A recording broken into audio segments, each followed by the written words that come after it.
So please start with exercise 3. Ok, cảm ơn em. Okay, we go.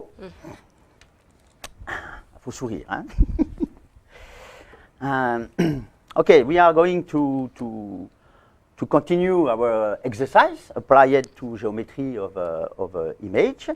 And just before start, I remember you that last exercise we create a Word file with to apply it with a part of imagery, because we cut with Photoshop, we cut a part of imagery. But this imagery, we know it is a map, the geometry of a map, and we know the pixel size. Then finally, remember, we just have, maybe I have to put full size. Sorry. We just have, mais ils ont l'écran? Ouais. We just have to know here a point, the position of a specific pixel. We have to know the position in line and row, and the position in X and Y on the map. And we just have to calculate finally the parameter of translation, hour-meter on the left, hour-meter upper, to know the good position of the corner, good position of the corner of our image. And pixel size, we know, because it is the same than in image we download from the agency. Okay? And of course, when we open it in Quantum GIS or other software similar, all is in a good geometry. Today, yes, you have to translate. Yes, go. Thì trong bài trước ấy, thì chúng ta đã học cái việc mà tạo ra cái one file ấy, sử dụng cho cái tập ảnh Landsat. Thì khi mà mình cắt ra một cái ảnh thì mình biết được là cái nó không có tọa độ ấy, thì mình có thể là sử dụng cái việc là mình tạo ra cái one file, chọn một cái điểm ảnh ở trong cái ảnh mà chúng ta cắt ra này, đồng thời là tìm một cái vị trí tương ứng trên cái ảnh Landsat và có cái tọa độ, kinh độ, vĩ độ thực tế. Sau đó thì chúng ta sẽ tiến hành cái việc là tìm cái góc trên cùng phía bên tay trái và ánh xạ hai cái điểm đó từ cái ảnh không có tọa độ và một cái ảnh mà có Landsat, có hệ quy chiếu thực tế. Thì khi đó là chúng ta, bằng cái cách mà chúng ta tạo ra one file ấy, là chúng ta có thể là tạo ra một cái tham chiếu địa lý cho cái ảnh đó trên một cái ảnh mà chúng ta cắt ở một cái vùng nghiên cứu mà chúng ta quan tâm ấy, lên trên một cái hệ thống bản đồ cụ thể. Thế thì trong bài hôm nay thì chúng ta sẽ học tiếp thêm về những cái kỹ thuật này. Okay.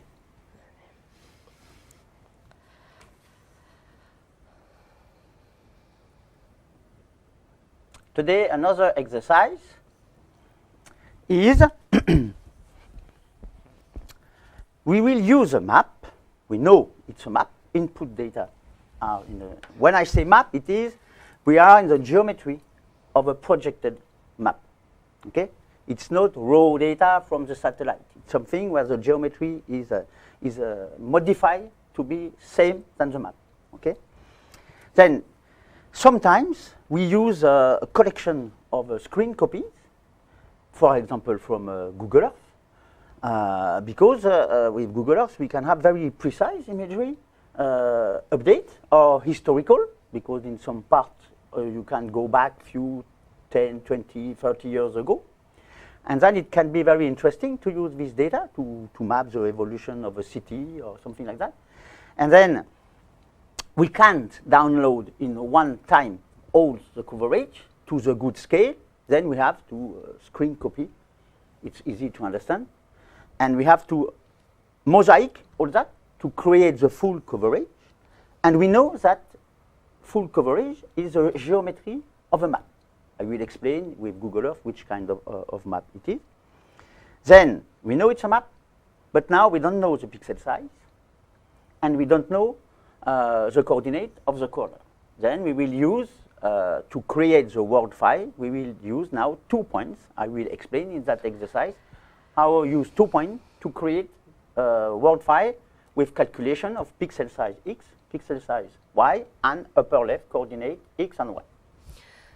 Tức là Trong thực tế thì nhiều khi là những cái nguồn dữ liệu mà chúng ta muốn dùng để quan sát trái đất ấy, thì chúng ta không có cái thông tin cụ thể về về cái kích thước của điểm ảnh, mặc dù là chúng ta biết được là nó đã nằm trên một cái hệ thống bản đồ.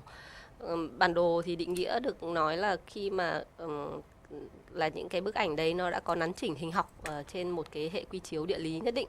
Thì một cái ví dụ là như là cái ảnh Google Earth chẳng hạn, thì nó sẽ có rất nhiều các cái ảnh chụp cho bề mặt trái đất với các cái thời điểm khác nhau. Thế thì chúng ta có thể là sử dụng những cái tập ảnh Google Earth đó và tạo ra những cái bản đồ với các cái tọa độ của các cái vị trí nhất định. Thì khi mà chúng ta xem cái ảnh Google Earth ấy, thì thông thường là chúng ta phải có thể zoom ở rất nhiều các cái mức độ phóng to thu nhỏ ở rất nhiều các mức độ khác nhau. Và nếu như chúng ta muốn xem có một cái ảnh mà trên một diện lớn ấy, thì chúng ta cũng không có thể download một lúc được cả, mà chúng ta sẽ phải download từng phần. Sau đó là tiến hành ghép lại cái ảnh Google Earth đó. Và sau đó thì chúng ta sẽ phải làm cái việc là chúng ta gán các cái tọa độ nắn chỉnh hình học cho cái ảnh đó để mình có thể sử dụng cho những cái ứng dụng sau này. Thế thì trong cái bài thực hành số 3 này thì chúng ta sẽ học về cái việc là chúng ta sẽ lấy các cái ảnh Google Earth, sau đó thì tiến hành gọi là ghép các cái ảnh này lại với nhau thành một cái thể thống nhất. Và sau đó thì tạo ra cái one file để mình có thể đưa ra những cái thông tin về tọa độ và nắn chỉnh hình học để sau này có thể sử dụng cho các cái cách nắn chỉnh hình học. Thì khác với cái bài học trước ấy, là trong cái bài đối với cái dữ liệu mà ảnh từ Google Earth ấy, thì chúng ta không có cái thông tin về cái kích thước của điểm ảnh. Do vậy là chúng ta sẽ phải sử dụng hai điểm ảnh, hai điểm chốt để chúng ta có thể là tạo ra cái one file. Okay, and everyone know this software, Google Earth, and just to know that it's not Google who creates Google Earth. It is a private society named K-Hole, and in 2006 or 2000, I remember, Google Earth buy this software to the K-Hole society, and remember K-Hole is the name of the historical satellite, one of the first spy satellite. And it's why also with Google Earth we can have a KML language, say K-hole markup language, always linked with history. Then anyway, they update a lot. It's a very useful software for people who are interested by the Earth. But the risk, it is when you start Google Earth, you use the default parameters. And the risk is you can have this example you have on the screen, means maybe lines of latitude and longitude. And when you use navigation, there is a parameter to the velocity of the zoom. And when you go close to the Earth, more you go close to the surface, the image, you have inclination of the surface. You see? It looks like more you come to the ground, more it is if you are inside the ground, because you can link directly with street view, and if you zoom a maximum, you have the picture like if you are in the street. That is okay, why not? It can be interesting. But for us, we don't want that.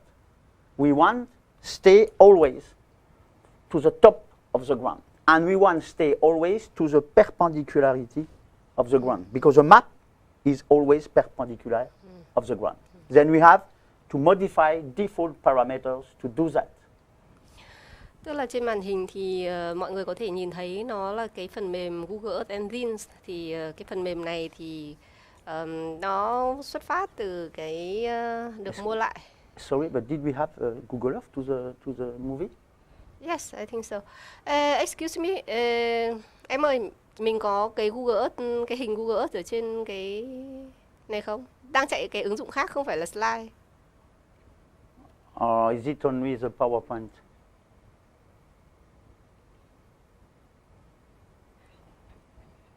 Chị không nghe thấy đâu. Tức là ông ấy đang trình diễn cái phần mềm khác ấy. Thì có nhìn thấy không? Có capture được không? Có gì? Ok. C'est bon? Okay, because I can see that.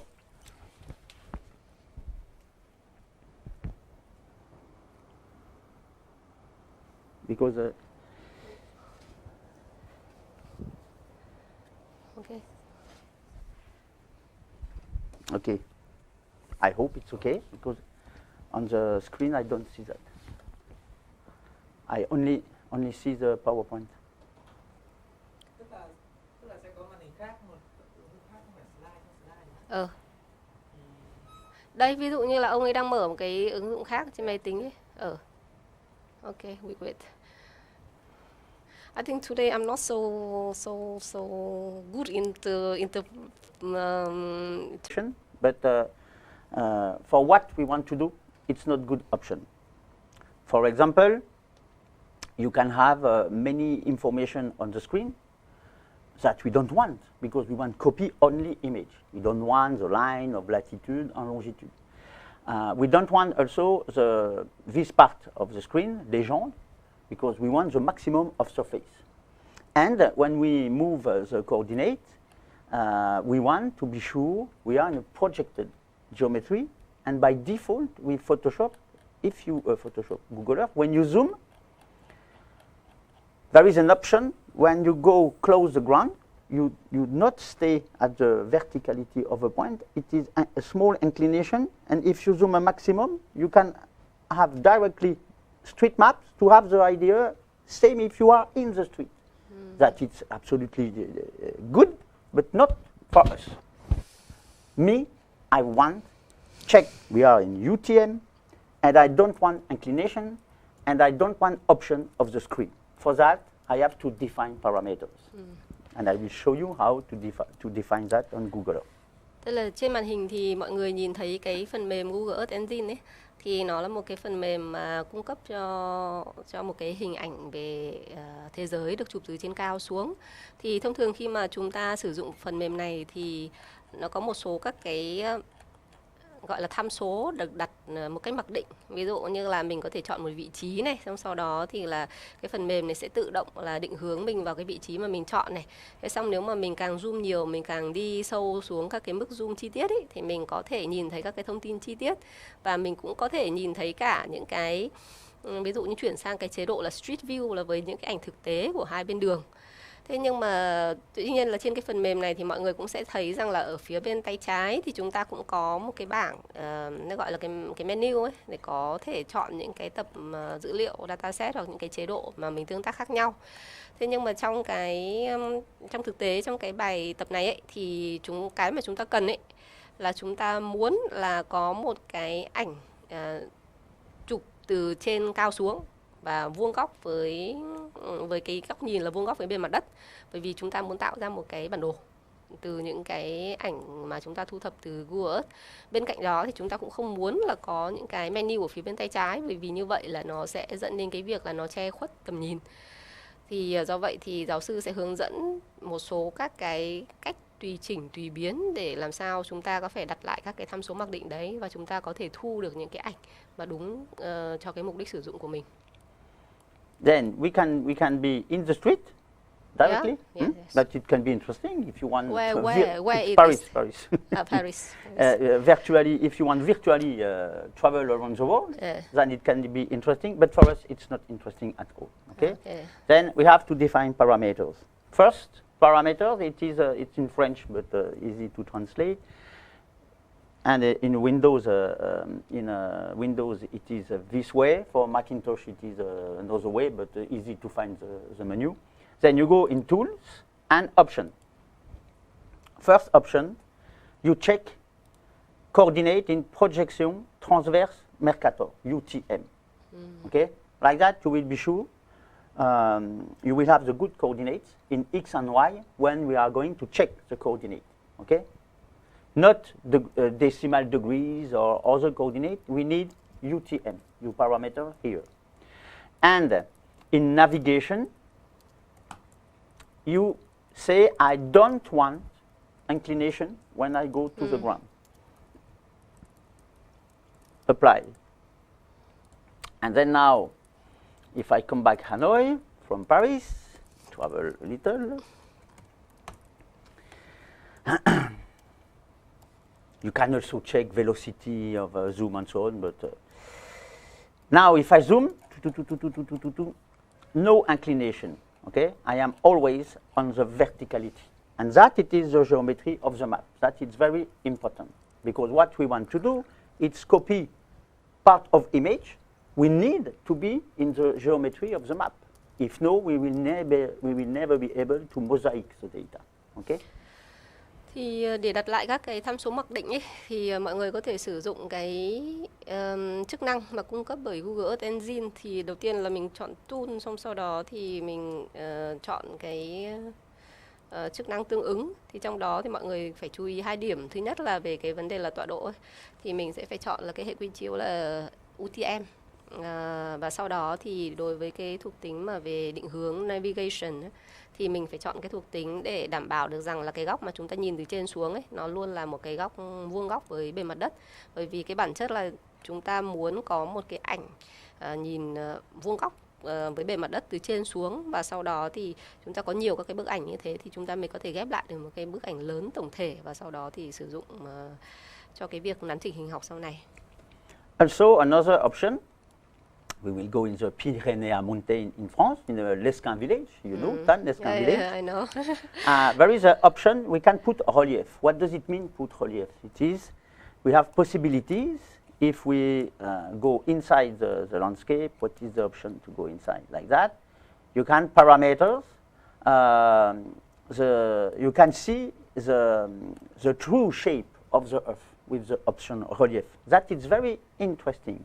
But concerning the geometry, if I go at new from the top, if you validate the option of relief, means Google Earth calculate a ratio regarding the elevation. Of course, if you are to the top of the mountain, you are more close of the camera than if you are on the ground. And they apply a kind of scale of pixel. Okay? Means all pixel doesn't have same size because they scale regarding the elevation. If you are to the top of Everest mountain, you are to 8 kilometers. Okay? And if the plane is 10 kilometers of elevation, you just have 2 kilometers. And if on the same image you have the top of the mountain and the back of the mountain, the distance is not the same. Then finally, the pixel size is not the same.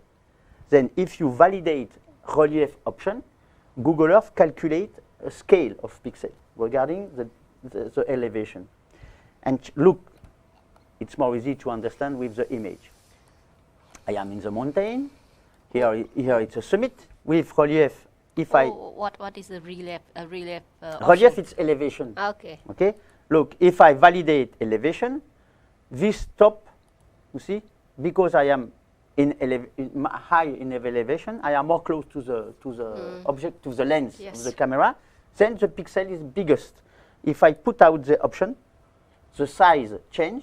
There is no ratio calculation, and we need to put out the relief to be sure we have same scale for all pixels, because that is also the geometry of the map. If you work in a flat area, it doesn't matter. But if you work in a mountain, in a Sonla province and so on, you have to take care, because if you don't put out this option, you will not be able to create a good mosaic. Okay? Tức là một cái mà chúng ta cần phải chú ý nữa ấy, là cái việc là khi mà chúng ta làm việc với những cái khu vực, những cái ảnh mà khu vực ở đồng bằng thì hầu như nó không có vấn đề gì. Nhưng khi mà chúng ta chuyển về những cái vùng núi, ví dụ như ở đây là giáo sư chuyển đến cái vùng núi Pyrenees ở phía miền Nam nước Pháp. Thế thì khi đó là mọi người sẽ thấy rằng là với địa hình miền núi thì nó sẽ có kiểu như là núi nó sẽ có các cái độ cao khác nhau. Thế thì tưởng tượng rằng là một cái điểm ảnh ở trên đỉnh núi và một cái điểm ảnh ở dưới bề mặt đất, thì về cơ bản là cái điểm ảnh ở trên đỉnh núi ấy, nó sẽ gần với camera hơn, và cái điểm ảnh ở dưới bề mặt đất thì nó sẽ xa camera hơn, và nó sẽ dẫn đến cái vấn đề nó ảnh hưởng đến cái kích thước của cái điểm ảnh. Thế thì cái mà chúng ta muốn ấy là chúng ta phải có cái việc là chúng ta phải quan tâm đến cái độ cao số của các cái bề mặt trái đất, để từ đó là chúng ta loại bỏ những cái sai số do cái biến động về độ cao khi mà chúng ta chụp từ trên xuống. Thế để làm được cái việc này thì mọi người cần chọn cái nó gọi là relief option như là trên màn hình ấy. Thì khi mà chọn cái thuộc tính này ấy, thì cái phần mềm Google Earth ấy, nó sẽ tự động tính toán cái tỷ lệ mà cần biến động biến dạng khi mà có kết hợp với các cái độ cao số của cái bề mặt đất ấy, thì khi đó là chúng ta cũng sẽ có được những cái thông tin mà nó chính xác hơn. Okay, now come back Hanoi. Then no option elevation, UTM coordinates, and no inclination when we zoom to be close of the ground. Okay, what is it that I opened this file 2 times? Okay, then you have in the presentation the menu to modify that parameter, and after that the idea it's easy to understand. We will choose the best surface to see the image, and we will choose the scale of the size, pixel, the scale we want for our mosaic. Did we want something very precise and we zoom a maximum, but we will have to copy a maximum of a screen? Or did we need a medium scale? That it depends on what you want to do with your image. And the idea it is we have the image to the good scale. When we define the scale, after that we don't touch the scale. Okay, we just move right, left, up, down with the arrow. Okay, because we need screen copy must be exactly at the same scale. Because for the mosaic, if we are not at the same scale, it's very more difficult to manage. Okay. Thì là trên cái slide thì mọi người cũng có thể nhìn thấy là các cái lựa chọn hoặc cái giao diện của cái phần mềm ấy thì cũng đã được liệt kê, và mọi người có thể sử dụng nó để có thể chọn được những cái thuộc tính phù hợp. Thế thì quay lại cái vùng nghiên cứu của chúng ta là ở Hà Nội. Thế thì khi đó là mọi người chú ý là đầu tiên là chúng ta sẽ phải xác định được cái tỷ lệ ảnh mà chúng ta muốn thu nhận. Thì bởi vì là Google Earth ấy, nó sẽ có ảnh ở nhiều các cái mức độ gọi là zoom khác nhau. Thế thì do vậy thì đầu tiên là chúng ta sẽ phải xác định được cái tỷ lệ của nó là cái scale, là một tỷ lệ nhất định. Nếu như chúng ta muốn cái ảnh chi tiết rất là rõ thì khi đó là chúng ta đi đến cái mức zoom cao nhất. Còn nếu như chúng ta chỉ muốn ở một cái mức độ vừa phải thôi thì chúng ta sẽ chọn một cái mức zoom phù hợp. Và sau khi mà đặt cái mức zoom phù hợp rồi ấy, thì bắt đầu chúng ta tiến hành copy cái màn hình. Và chú ý rằng là khi mà chúng ta tiến hành copy những cái vùng lân cận thì chúng ta để nguyên cái mức zoom đấy. Chúng ta sẽ chỉ sử dụng cái bàn phím, các cái nút phím con trỏ sang trái, phải, trên, dưới để có thể có thu được cái ảnh có cùng một cái tham số để sau này có thể ghép lại được với nhau. Then, in Hanoi, I suppose, for example, me, I want to work in Siputra. Siputra building 4K DTM Siputra. What happened? Then I know with Google Earth, I have by default the actual imagery, but if I want, I can go back in the time. For example, Siputra I can have in 2000. 2000 not so good.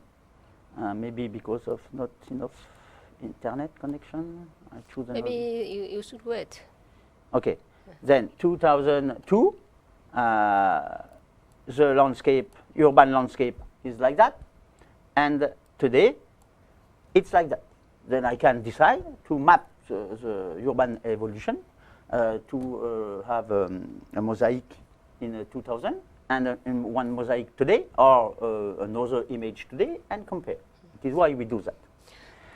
Trên cái ví dụ thì mọi người có thể thấy là khi mà giáo sư đi vào cái khu vực mà mình quan tâm ấy là Siputra ở Hà Nội chẳng hạn, thế thì có thể là nhìn thấy xem một cái ảnh quá khứ vào năm 2002 thì cái vùng đó là hầu như còn đồng ruộng, chưa có nhà cửa, nhưng mà ngày nay thì mọi người sẽ thấy cái chung cư và đô thị phát triển rất là nhiều. Thế thì giả sử rằng là chúng ta muốn có hai cái ảnh, một là cái ảnh vào thời điểm khoảng 2002 khi mà nó còn chưa phát triển, và cái thời điểm ngày hôm nay để chúng ta sẽ xem thử xem là cái biến động về vấn đề sử dụng đất hoặc là lớp phủ bề mặt như thế nào, thì chúng ta có thể sử dụng cái ví dụ này để có thể minh họa cho cái việc là lấy các cái hình ảnh và sau đó thì là gán các cái thông tin về cái tọa độ nắn chỉnh đó. And for example, I don't know the place here in Hanoi, but you know you. For one of my PhD students before, he was an architect.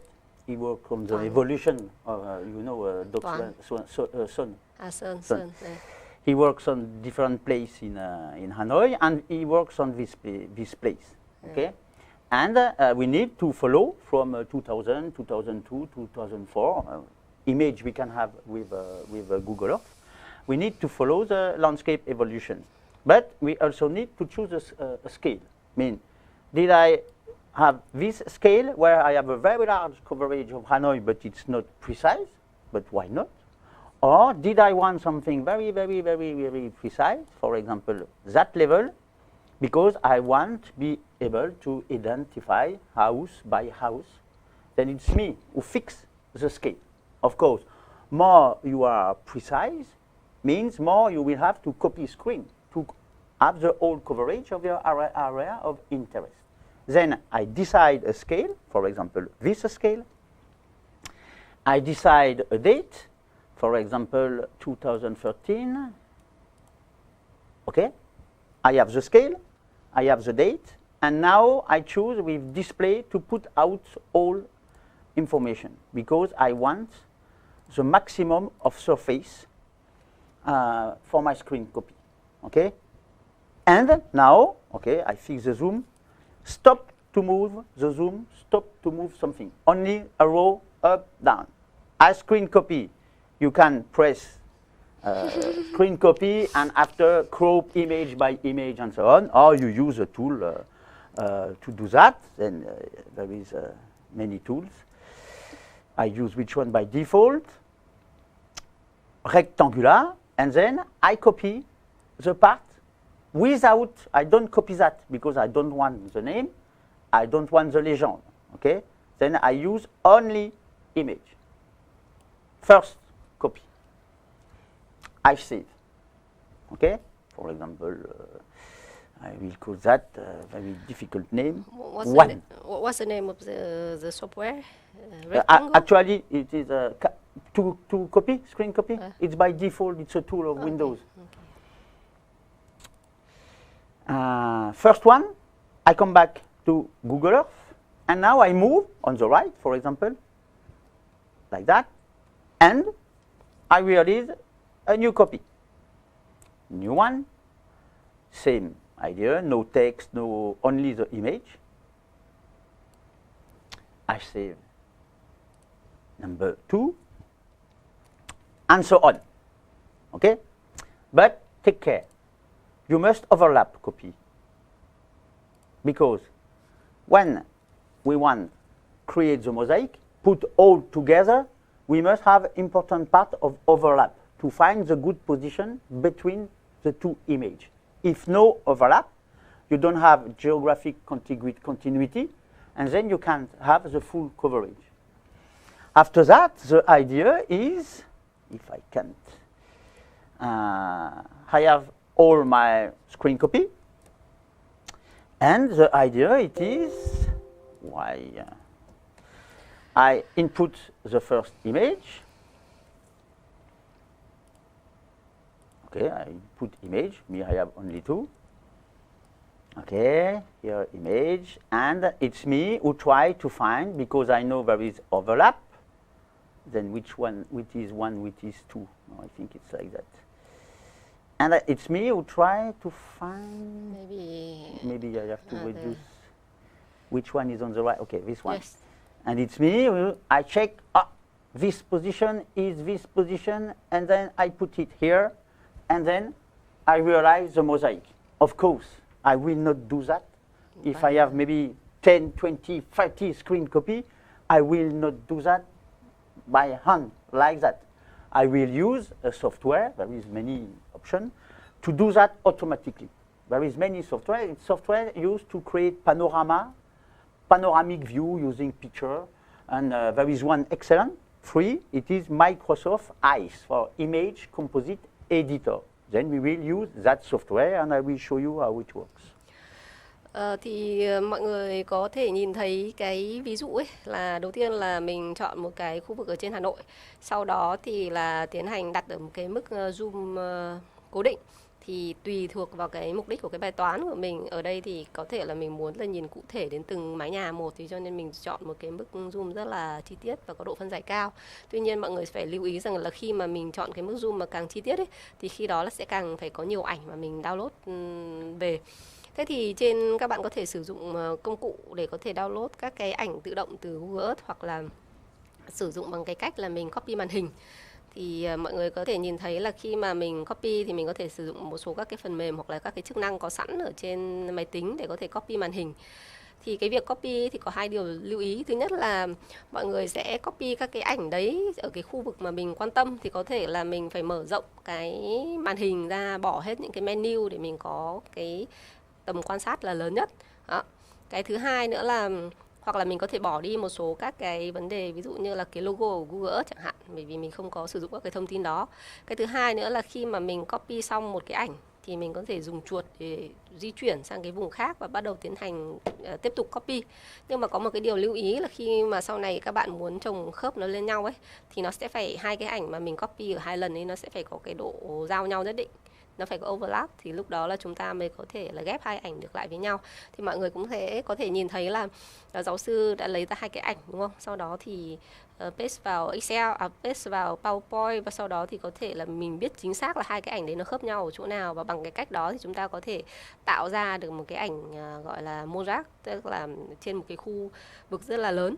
Tuy nhiên là cũng lưu ý là cái việc mà tạo ra những cái ảnh này thì nó mang tính minh họa thôi, còn trên thực tế thì chúng ta sẽ có những cái phần mềm, rất nhiều các cái phần mềm xử lý ảnh để có thể hỗ trợ các công việc như này, nhất là khi mà cái số lượng dữ liệu chúng ta download về nó là nhiều. Thì một trong những cái phần mềm mà giáo sư sử dụng là Microsoft Eyes. Thì khi đó là có thể dùng các cái phần mềm này để hỗ trợ cái việc là ghép các cái mảnh ảnh lại thành một cái bức ảnh lớn. And two things to well understood. First, don't forget to parameters correctly Google Earth, and don't forget to overlap image. And the zoom you choose will decide finally the pixel size. Even if you use, it's the same imagery. For example, the image in 2013, it's a world view satellite. It's world view satellite. But if you zoom to have all Hanoi on the screen, and you screen copy, means the image size is your copy, is the number of pixels of your screen. Okay? Then maybe you have 1,600 row and 800 lines. That it is your screen. If you put all Hanoi, even if it's world view image, maybe this distance on the field is, I don't know, 10 kilometers. Around us. Okay? Why not? Means 10 kilometers. If I divide that by 10, okay, I can calculate the pixel size. But now, if I zoom a maximum, as I don't, maybe here I just have 100 meters. Means for the same number of rows, before I have a 10 kilometers surface, now I have 100 meters surface. Means the pixel size is not the pixel size of world view. It depends at which scale you choose to work. And finally, we don't know the pixel size. We will have to calculate it.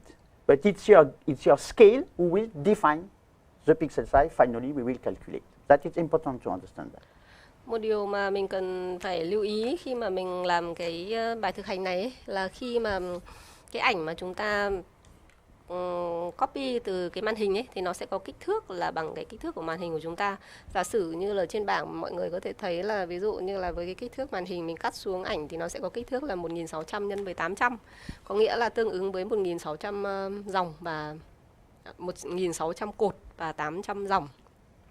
Thì giả sử nếu như mà cái mức zoom của bạn để là toàn bộ Hà Nội và sau đó thì bạn copy cái màn hình đó, thì ví dụ như Hà Nội là 10 cây số, thì khi đó là với cái kích thước mà 1600 thì cột đó thì mình có thể chia ra là 10 cây, và 1600 chia cho 10 cây và ra cái kích thước của điểm ảnh. Tuy nhiên là nếu như các bạn chọn một cái tỷ lệ zoom khác, ví dụ như là tối đa như là giáo sư đang làm, thế thì khi đó là có thể nó sẽ chỉ là một cái ảnh đấy của bạn tương ứng với một cái khoảng cách khoảng tầm 100 mét trên thực tế thôi, hoặc là vài trăm mét trên thực tế, thì khi đó là cái kích thước ảnh khi mà mình chia ra cho từng điểm ảnh một nó sẽ là khác nhau. Thế thì do vậy là cái việc mà mình xác định cái kích thước điểm ảnh như thế nào nó sẽ phụ thuộc vào, thứ nhất là cái vấn đề bạn xác định cái tỷ lệ zoom như nào, và thứ hai là sẽ phụ thuộc vào cái vấn đề là cái số lượng điểm ảnh trên cái màn hình mà bạn thu được nó như thế nào. Then I do copy. Okay. Yes, we have. Why we don't have? Why we don't have? I think so. Okay. Yes. I create my copy. Then we can have many images because it depends.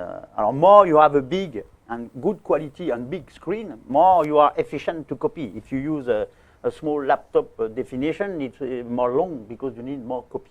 Then I have many image. Maybe me, I have 1, 2, 3, 4, 5, 6, 7, 8, 10, 40 image. Of course, I will not adjust by the hand. Too long, too difficult, and not enough precise. But the idea it is because we have overlap with a process of correlation, we can find local correlation. Mean we can find the exactly same position between image because it is the same image. Then, if you have, it's obliged that the distribution of pixel for a point is the same between two images. Then it's easy to calculate the spatial correlation between image. And to create the automatic mosaic, I use Microsoft Ice. You download it and you install Image Composite Editor. It is a very intuitive interface. You open the folder where you have, where is Hanoi? Tức là giáo sư sẽ làm một cái thực hành là dùng cái Microsoft Eye để có thể là tiến hành mosaic các cái ảnh mà download từ Google Earth của vùng Hà Nội về. Mọi người phải lưu ý là các cái ảnh này mình download thì phải có các cái phần overlap với nhau ấy, thì sau đó mình mới có thể ghép lại với nhau được. I will not put all image because it can be long. I will just put 10. Then you select image, you drag and drop on the software. And because you know you are always vertical, you have always the same scale, it's a more easy condition. There is option if you are not the same scale, they can adapt, calculate the pixel size and so on. But we don't want that. We want to be efficient. Then you just have to import to second step stitch, then automatic calculation to find the image position. Then imagine if you have 15 or 100 image, it can be long. It's why I just select 10. Thì đầu tiên là mọi người mở cái ứng dụng đó ra và sau đó thì có thể lấy một số hình ảnh đưa vào để làm thực hành. Bởi vì là nếu mà chúng ta càng chọn nhiều các ảnh ấy thì nó sẽ càng mất thời gian để xử lý. Tất nhiên là khi mà mọi người dùng các cái ảnh như thế này thì mọi người cũng sẽ có các cái lựa chọn là giả sử trong trường hợp các cái miếng ảnh của mình nó ở các cái tỷ lệ khác nhau hoặc là góc nghiêng khác nhau thì nó cũng sẽ có một số các cái chức năng để hỗ trợ cái việc đó. Tuy nhiên là cái điều mà chúng ta muốn ấy là chúng ta đã đặt từ khi mà chúng ta download hoặc lấy ảnh từ Google Earth xuống là nó cùng một cái tỷ lệ zoom này, góc chiếu nhìn vuông góc này và do vậy thì là chúng ta không cần phải sử dụng thêm các chức năng khác, chúng ta sẽ chỉ có mở vào và sau đó là tiến hành cái việc là ghép các ảnh lại với nhau. And then if you have good collection of image, good overlapping, you have very quickly, finally, the mosaic automatically, nothing to do. You can crop if you want, but no, I don't need to crop because I want full image. And you have option to export, which format, which compression, which folder, which name, and some effect if you want deep zoom and so on. But we don't. You can, if you want, you can play with the software for you. Me, I want good image, and good image say low level, no option, nothing to modify the geometry. And then you export the result, and the result it's image, of course. Where did I have this image?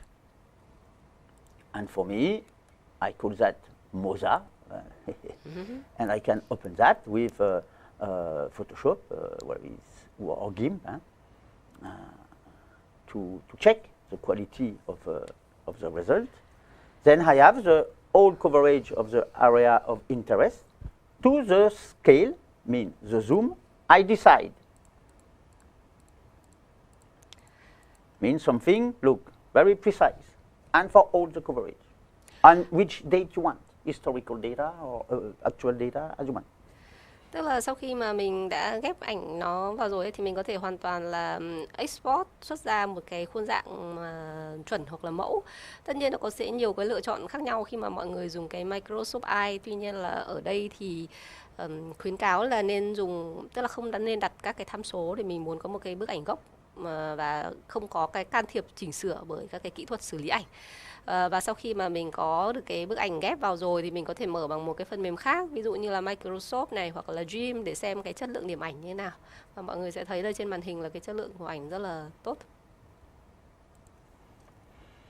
And this image is a map, because remember, from Google Earth, when you are far away, when you have all the coverage, it is the same if you are in a geostationary orbital, you see in only one shot all the Earth. Then the geometry is not good, because you can be here or you can be far away here on the sphere, on the Earth. But more you zoom, more you come close the surface, as if your flight now, your orbit or the flight altitude is here. When you come back to the ground, Google Earth change this geometry to UTM geometry automatically. Then for Google Earth, the projected system is universal transverse Mercator by default, always, for all places in the Earth, using the World Geodetic System 84. I spoke before in the lecture, okay, by default. And then after the area, remember with UTM, you have a cylinder, and this cylinder turns around the Earth. It depends where you are, and that defines area, 6 degrees by 6 degrees of rotation. And in Vietnam, for example, we are in the area 48. But these information are given if you come back, display information, is it here? If I put information, when I move the mouse in Google Earth, I have here the name and the date of acquisition of the data. I have 48Q, means it is UTM 48, that you have the number of the area, and you have the coordinate in meter. Okay? Then all this information, finally, you can find it in Google Earth. It's easy, but it's to know, because when we will modify the geometry, maybe, we have to know from which system to another one system. We have to identify which system is it. But for us, actually, means this screen of Google Earth is a map in the geometry of UTM. Then we just have to create the Word file to to explain to the software, you put this image at that position and at this scale, as we done before with the previously exercise, but we will need now to calculate the pixel size. Thì khi mà chúng ta lấy các cái ảnh từ Google Earth về ấy, thì về cơ bản thì cái đấy nó là một cái bản đồ rồi, và nó theo hệ quy chiếu là UTM, có nghĩa là nó xác định các cái tọa độ là theo đơn vị mét. Thì nếu như mọi người mở cái Google Earth ra và mọi người di chuyển chuột thì mọi người có thể nhìn thấy ở phía cái dòng dưới cùng ấy các cái thông tin về các cái hệ quy chiếu địa lý và đồng thời là cái tọa độ trên cái hệ thống UTM. Thì mình có các cái thông tin đó, thì cái ảnh mà khi mà chúng ta lấy về thì nó cũng là một cái bản đồ và theo cái UTM. Thì cái việc tiếp theo là chúng ta sẽ có thể là sử dụng các cái ảnh này và tạo ra cái word file để đưa thêm những cái thông tin về gọi là tọa độ nắn chỉnh hình học cho nó. And of course, as previous exercise, if I open Landsat image we download from the first exercise, remember? Yes. Because, no, that it's Sentinel, it's Landsat 8. With Landsat, with actual data of Landsat, we have the good geometry of the image, because it's pre-processed by the agency, okay? I can adapt just the color, the contrast. The option means between that and local up. Chắc là giáo sư mở ra cái tập ảnh mà chúng ta làm trong các cái bài thực hành 1 ấy, đó là cái tập ảnh Landsat 8. Thế thì khi đó cái ảnh này nó cũng đã được nắn chỉnh hình học rồi và nó thực hiện bởi NASA, cho nên Okay, là and in the previous exercise, because I realized I subset a part of the image, I just have to calculate the translation coordinate to put the crop image in the good position, because it's the same image finally. Okay. And what I want to do, it is now Hanoi is here. I screen copy and mosaic data from Hanoi. I want Hanoi here. Same, because I want to compare. And if I open now the mosaic, I open it in Quantum GIS, but it's not to the good position. Mosaic is, if I go on it's here. If I put the mouse here, I am 0 to 0. yes. Because I know it's a map. I know it's UTM, but the software doesn't know, because actually I just have image parameter. I need to create metadata concerning the geometry of the image. And this metadata is the famous world file. I need to create this world file to put this image to the good position at the good scale. Tức là trong bài trước đó thì mình cũng có thực hành cái việc là mình lấy cái tập ảnh Landsat 8 này mà có nắn chỉnh hình học rồi và mình cắt ra một cái vùng. Sau đó thì mình tiến hành là một số các cái thao tác về xử lý ảnh, ví dụ như kết hợp band. Thế xong sau đó thì mọi người tạo ra cái word file để có thể map cái vùng mà chúng ta vừa xử lý lên đúng cái vị trí Hà Nội của nó trên hệ quy chiếu địa lý. Thì bây giờ là giáo sư mở ra cái ảnh mà chúng ta vừa mô rác lúc nãy từ ảnh Google Earth ấy, thì mọi người thấy rằng là mặc dù là chúng ta biết là đấy là lấy từ Google Earth xuống, nó là một cái bản đồ, nó tuân theo hệ nó sử dụng các cái hệ tham chiếu về UTM để có thể là tham chiếu về tọa độ.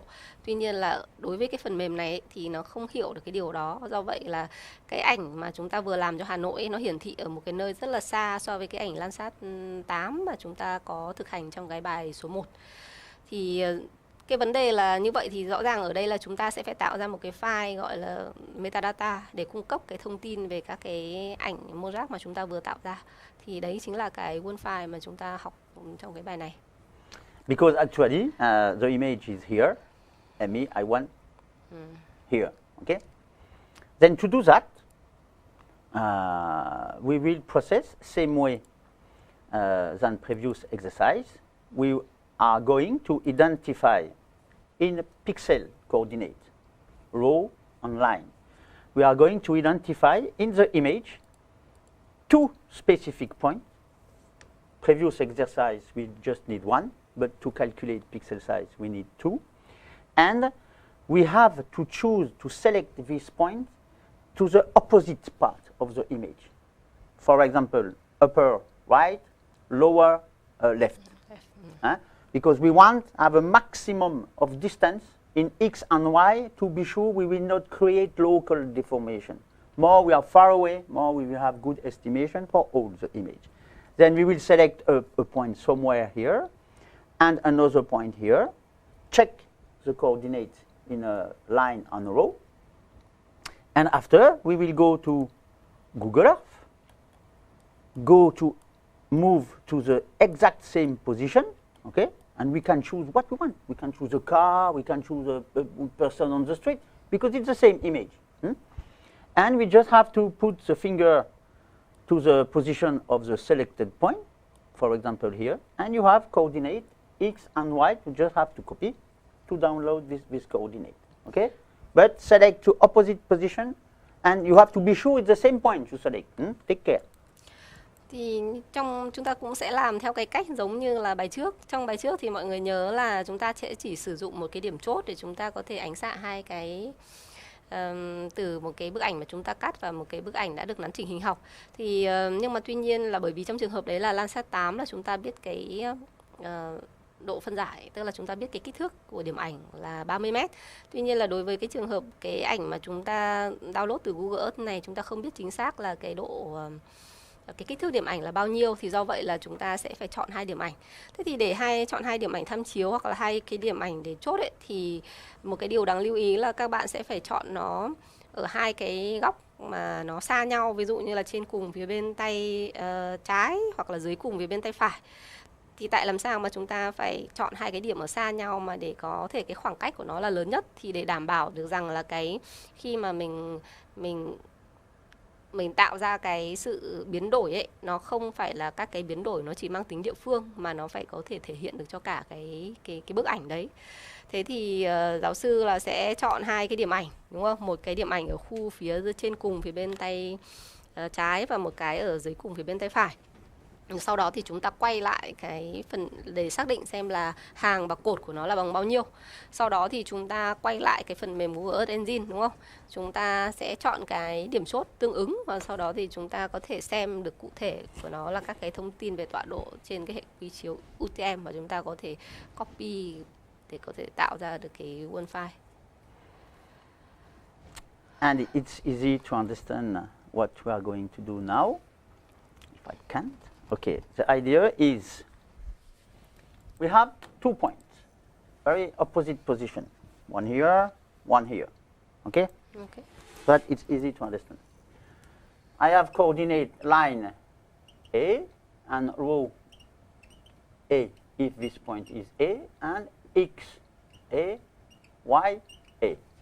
That is pixel coordinate. That is projected coordinate in meter. That it is in pixel. This is in meters. We have same for the point B. Row B, line B, and X B, Y B. That's easy to understand. But it's easy to understand also, it is between B and A, it's easy to calculate two distance. One in pixel, it is the absolute value of row B minus row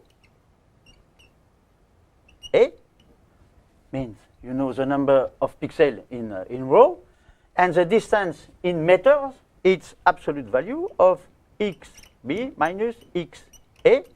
You have the distance in meters. Then you know the number of pixels. You know the distance. I call that distance in meter, distance in pixel for x. And then pixel size x, it's the distance in meter for x divide the number of pixels for x. Yes. So easy to understand. We do the same for the line, same, exactly the same, but you put the number of line, of course. And after that, we apply to calculate upper left x and upper left y. We apply exactly with exercise number 2, previous exercise. We know the pixel size.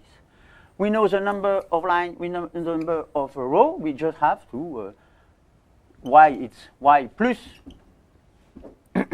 pixel size y multiply the number of row. No, sorry, the number of line. Okay, that gives me the distance. For example, 10 meters. I have 100 meters. Then I was 1,000 meters from the top, and I add the value. And for x, it is x minus pixel size x multiply the number of row. Oh yes. Okay, that is previous exercise we done when we want to put, when we subset the Landsat TM image. That it's we need 2 points because we need to calculate first the pixel size, because with that exercise we don't know in advance the pixel size, but it's very easy to understand how it works. Thì về cơ bản là các bạn sẽ thấy rằng cái việc thực hiện này thì chúng ta sẽ có hai bước. Bước thứ nhất là chúng ta sẽ phải xác định cái kích thước của cái điểm ảnh theo chiều x và chiều y. Và thứ hai là chúng ta sẽ làm giống như bài trước là chuyển về cái góc tọa độ phía bên trên cùng phía bên tay trái để có thể tiến hành cái việc là mình nắn chỉnh hình học cho cái bức ảnh mà mình tạo ra. Thế thì bây giờ tưởng tượng là khi mà chúng ta chọn hai điểm chốt thì điểm thứ một là nhất là A và điểm thứ hai là B. Thì với một cái điểm A thì chúng ta sẽ có là số hàng và số cột, đúng không? Trên cái bức ảnh mà chúng ta mô rác. Và bên cạnh đó thì chúng ta cũng có tọa độ trên cái hệ quy chiếu UTM mà chúng ta xác định từ Google Earth. Thì ký hiệu đây là XA và IA. Còn cái số hàng và số cột của cái điểm A này thì trong cái bức ảnh Mozart thì chúng ta nói là row A và line A. Tương tự như vậy thì ở điểm B chúng ta cũng sẽ có hai cái thông số. Thứ nhất là row B, line B này, và cái tọa độ trên thực tế của nó là theo mét là XB và IB. Thì bây giờ chúng ta cũng có thể dễ dàng thể tính được là ví dụ như là từ A đến B, đúng không? Thì chúng ta sẽ có một cái số lượng các cái điểm ảnh giữa A và B thì tính là bằng cái row B trừ đi row A, đúng không? Còn cái khoảng cách giữa A và B trên thực tế thì sẽ chính bằng XB trừ đi XA. Và như vậy thì để có thể tính ra kích thước của cái điểm ảnh theo chiều x thì nó sẽ chính là bằng là khoảng cách từ A cho đến B, đúng không? Chia cho số lượng điểm ảnh giữa A và B. Và khi đó là chúng ta sẽ có kích thước của cái điểm ảnh theo chiều x. Tương tự như vậy thì chúng ta có thể xác định được cái kích thước của điểm ảnh theo chiều y.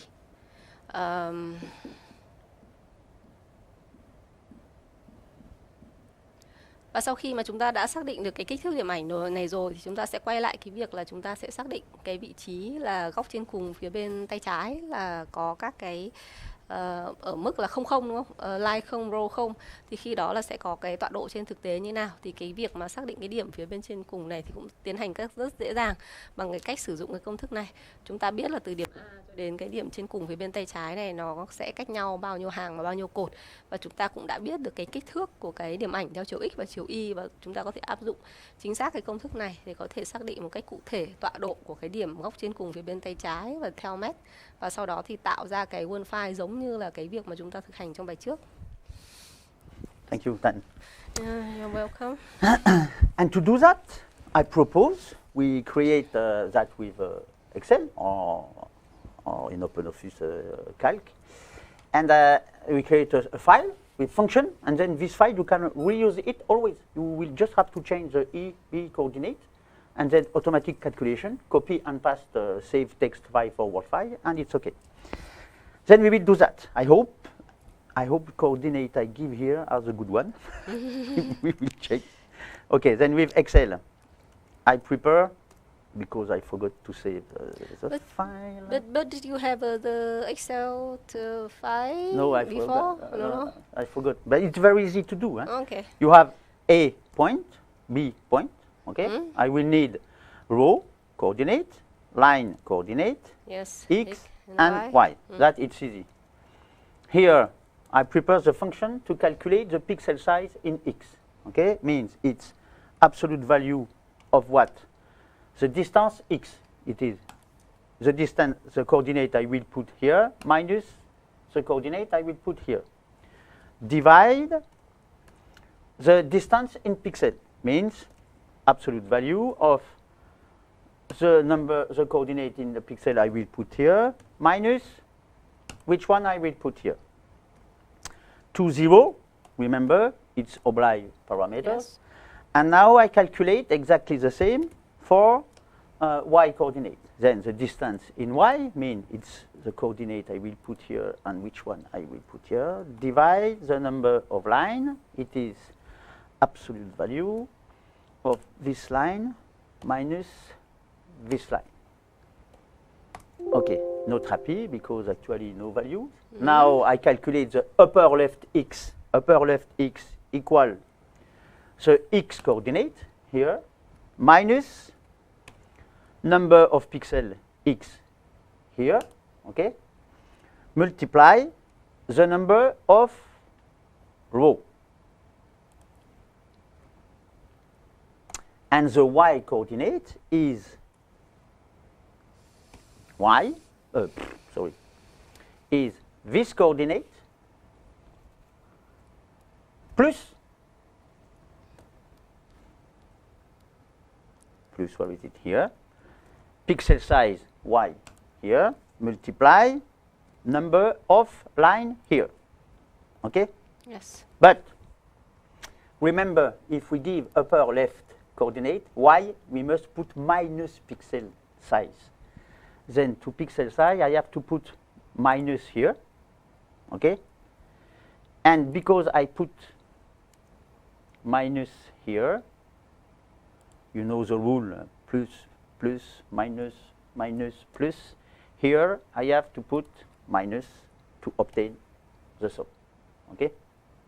Because it's minus pixel size. If I want plus, I have to do minus, minus, plus. Okay. Now the formula ready to work. I just have to copy coordinate, and I hope in my example, I hope I give good coordinates. That I am not sure. Then I copy that. Okay. For x, maybe I have to put virgule. I copy y.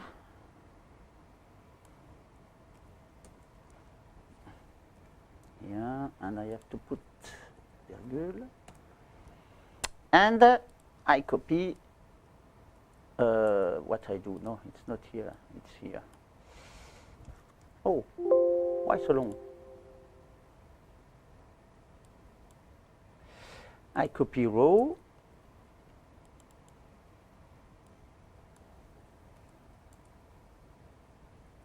And I copy line. Okay.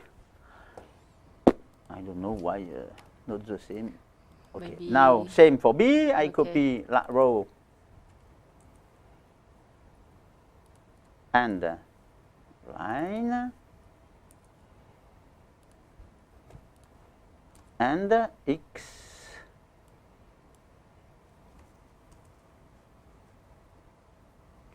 I put virgule and the last one y of point B. I hope it's good coordinate I use, not a theoretical example. I don't remember. Tac. Then that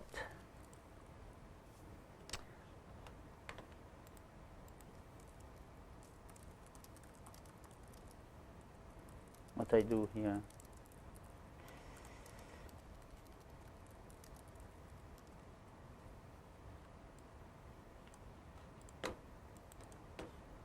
Absolute distance, then it's, I rewrite the formula to be sure. It's distance x minus that, okay? Divide the pixel size, the number in pixel, that minus that. Tac. Here, it is the distance on the field. It's that minus that. Divide the distance in pixel. That minus that. I just check the formula. Good. Okay, maybe I have an error here. What I do here? I start again.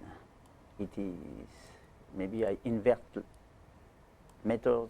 It is la distance in mètres and the distance on the field. That minus that. Okay. Where is the error? Ah, I don't have the virgule. Yeah. Okay, that's so good, 30 centimeters. Then it is this coordinate minus A6 pixel size multiply B2, that is good. Here it is. Why no ref? Stupid. Here, tac. I check. It's Y minus the number of line multiply the pixel size. Okay. Then with that small program, now you save it. You just have to change coordinate line, row, it depends on your example, and automatically that it's calculated. What is very important, look, it's not exactly the same size, but it's quite the same size, because even if you take care to take good position, the probability you are exactly at the same position to calculate exactly the same pixel size, it's not true, not possible. But me, my pixel is 31 centimeters in X and 30.86 centimeters in Y. It's quite the same, only few centimeters of difference. And it's obliged. If you have big difference, maybe you have 30 centimeters and 60 centimeters, means your ground control points are not good. But why the pixel size is often is a square? Because it's sometimes it's it's very rare because the geometry of a map, each pixel of a map, it's a square. You have the same scale in x and y in a map, okay?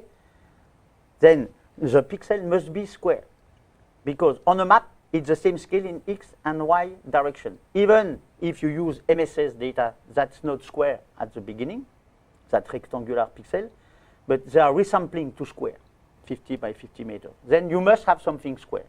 If you have big difference, means you have an error with your control point and you have to check your control point. Okay? Tức là trong cái bài thực hành này ấy, tức là khi ở đây là giáo sư đưa ra cái gọi là cái việc là mình sử dụng cái file Excel ấy để mình có thể là viết các cái công thức này vào, thì mọi người cũng nhớ là trong cái bài trước khi mà mình tạo ra one file ấy, thì mình sẽ phải có cái kích thước pixel theo x này, xong sau đó là đến 00 này là thể hiện xem là cái ảnh này nó có xoay hay không này, sau đó là đến kích thước pixel size theo y này, sau đó là đến cái hai cái nữa là cái để mình nhớ hình như là cái tọa độ của góc trên cùng phía bên tay trái. Thế thì mình sẽ phải tính được các cái thông tin đó từ hai cái điểm A và B mà mình chốt A và B mà mình chọn được ở trên cái ảnh Mozart và cũng như là cái Google Earth thực tế của mình. Thì sau khi mà áp dụng công thức thì giáo sư tính ra được là ví dụ như một số cái thông tin như là ở trên cái màn hình mọi người nhìn thấy, thì có một cái điều đáng lưu ý là cái kích thước của cái điểm ảnh ấy. Thì thông thường là khi mà mình tạo ra map thì cái kích thước điểm ảnh do mình chiếu xuống xong cùng một cái tỷ lệ zoom chiếu xuống vuông góc, thì do vậy là nó sẽ phải là một cái hình vuông.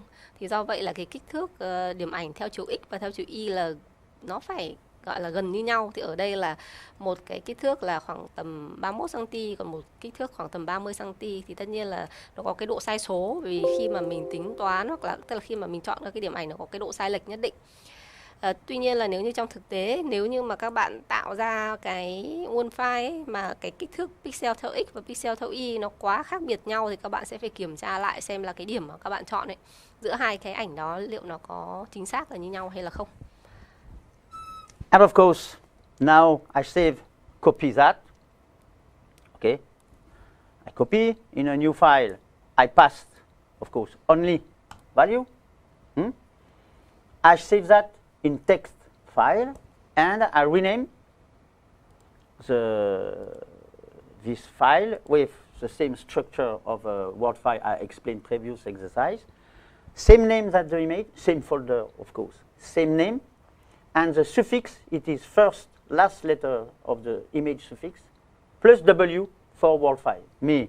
My image is moza.jpg, then the Word file is moza.gj, first and last letter of the suffix, with W to say it's a Word file. And then now I open it in a Quantum GIS, and of course, the image now is a good scale, good position.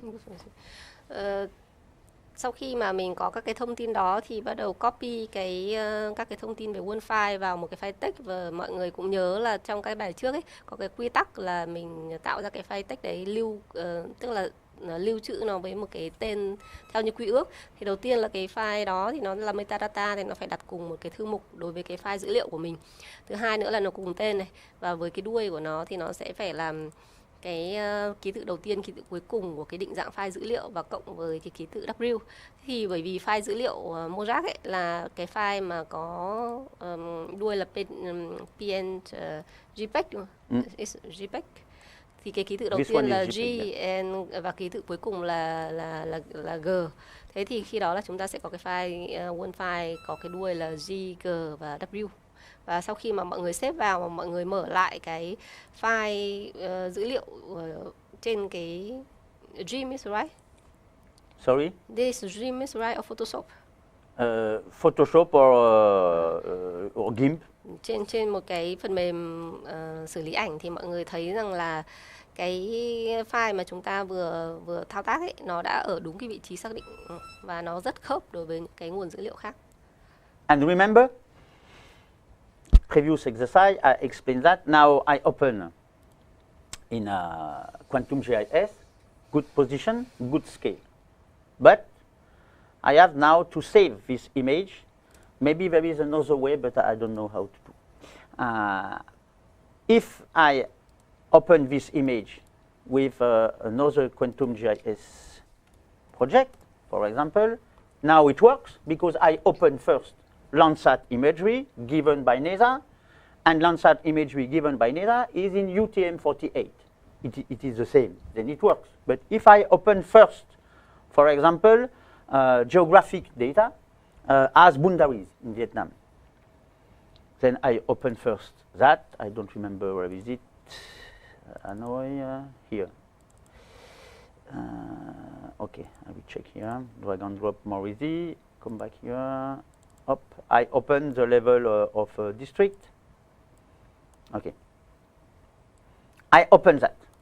If I open the Landsat data, because it's given with all parameters, Landsat data, open the good place. But if I open now my mosaic, I put the mosaic, and at new, the mosaic, it's not at the good place. It's not here, somewhere.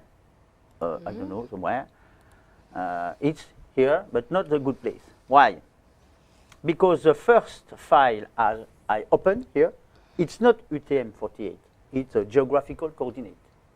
And then, word file just gives the pixel size and the position of the corner. We don't have the reference of the CRS coordinate reference system. In the word file, nowhere we know it's UTM-48. Nowhere. Then, when you create I have to delete here. When you create, where is supprime, delete here.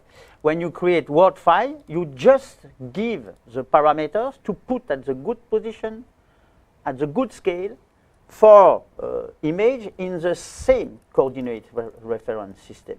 Okay? If we want to add the CRS to the image, we have, I don't know, maybe there is other possibility, but I don't know. I save. You have to save this image, where is save as, exporter, enregistrer sous, save as. Then we save image. Geotiff means we will include CRS in the shape, and we choose a name. Okay, I will put here Moza. Okay. Original, Moza, okay. And I have to choose the good projection. And I choose the good CRS, WGS UTM-48, okay? I have it here because I open first the Landsat image. Then I choose that, and okay. Maybe there is another way. Maybe we don't have to save to create a copy, but I don't know where. I know with ArcMap, okay, but not with QQuantum.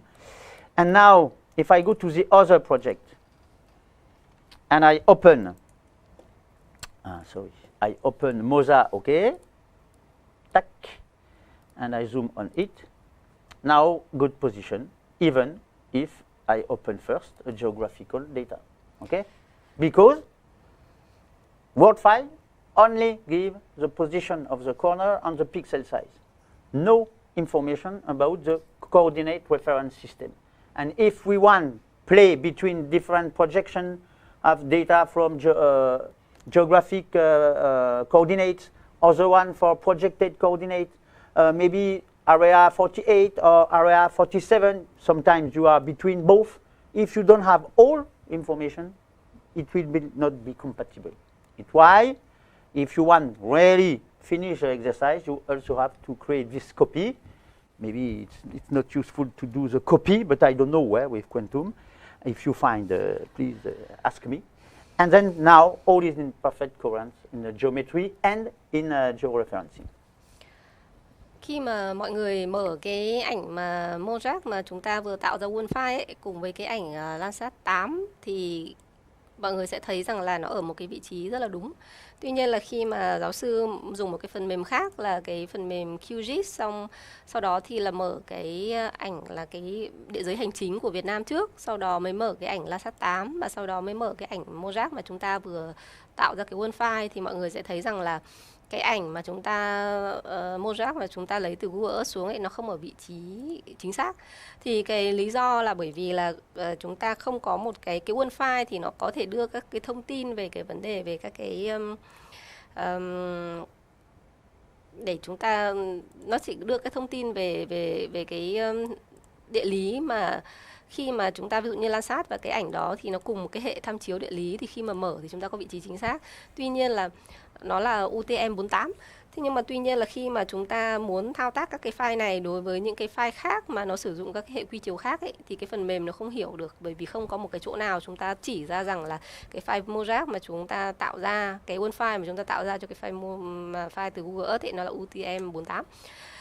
Thì để làm cái việc đó thì là các bạn có thể xuất cái file mà mình lưu trữ ra dạng GeoTip, và trong cái lựa chọn thì các bạn chọn cái phần mà gọi là SCR ấy, với cái hệ quy chiếu là UTM 48. Thì sau khi mà mình save và mình export nó ra ở cái định dạng đó và gán thêm các cái thông tin về hệ quy chiếu tọa độ hoặc là địa lý, thì khi đó là bạn có thể thấy rằng là sau đó thì khi mà chúng ta mở cả ba cái file đối với QGIS thì tất cả các cái file đấy nó đều ở một cái vị trí chính xác. Okay, I check if I can modify. I think maybe we don't have to create a copy. We can maybe update the system coordinate reference system. Maybe we can update directly. I know how to do with. If I do that, Maybe that is homework. okay. We can put here for the display. We can choose, but I don't know if I choose for display if we save. That I don't know. Tức là cũng có cái It cách can be khác. exercise for you. Có cái cách khác để các bạn có thể tạo ra được cái, tức là gắn cái thông tin về cái hệ quy chiếu địa lý cho cái ảnh mà chúng ta vừa thao tác. Ngoại trừ cái việc là mình save hoặc là export nó ra, có thể là thay đổi tham số hoặc là thuộc tính, thì cái đó thì các bạn có thể tìm hiểu thêm ở nhà. Okay, and of course, here we compare image with 30 meters pixel size with image 30 centimeters of pixel size. Of course, we can obtain the same price, the same topic, the same thematic use of the image, but the process is this one. If you screen copy, means you have a map, you have a projection of a map, you just have to create a Word file, and this Word file you have to calculate the pixel size. And you use a small program, finally. You create this file in Excel and you reuse it any way you want. You just have to change coordinate here and you calculate automatically the coordinate for your Word file.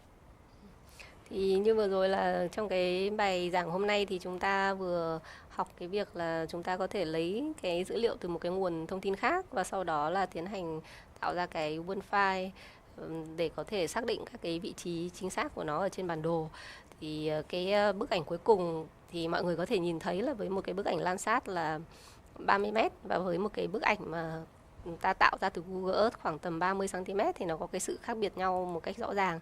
Tuy nhiên nó đều được đặt ở một cái vị trí rất là chính xác và sử dụng cho các cái thao tác sau này. Thì cái kỹ thuật này thì có thể được sử dụng cho nhiều các bài toán khác nhau và nhiều các cái loại ảnh khác nhau, thì cái cách áp dụng thì cũng tương tự như vậy thôi. And remember, take care, because two things to take care. When you calculate, because we give the minus pixel size 1 in the formula to obtain plus, you have to do minus. And you must have approximately the same pixel size, few centimeters only. If you have 10 centimeters of difference, it's too big.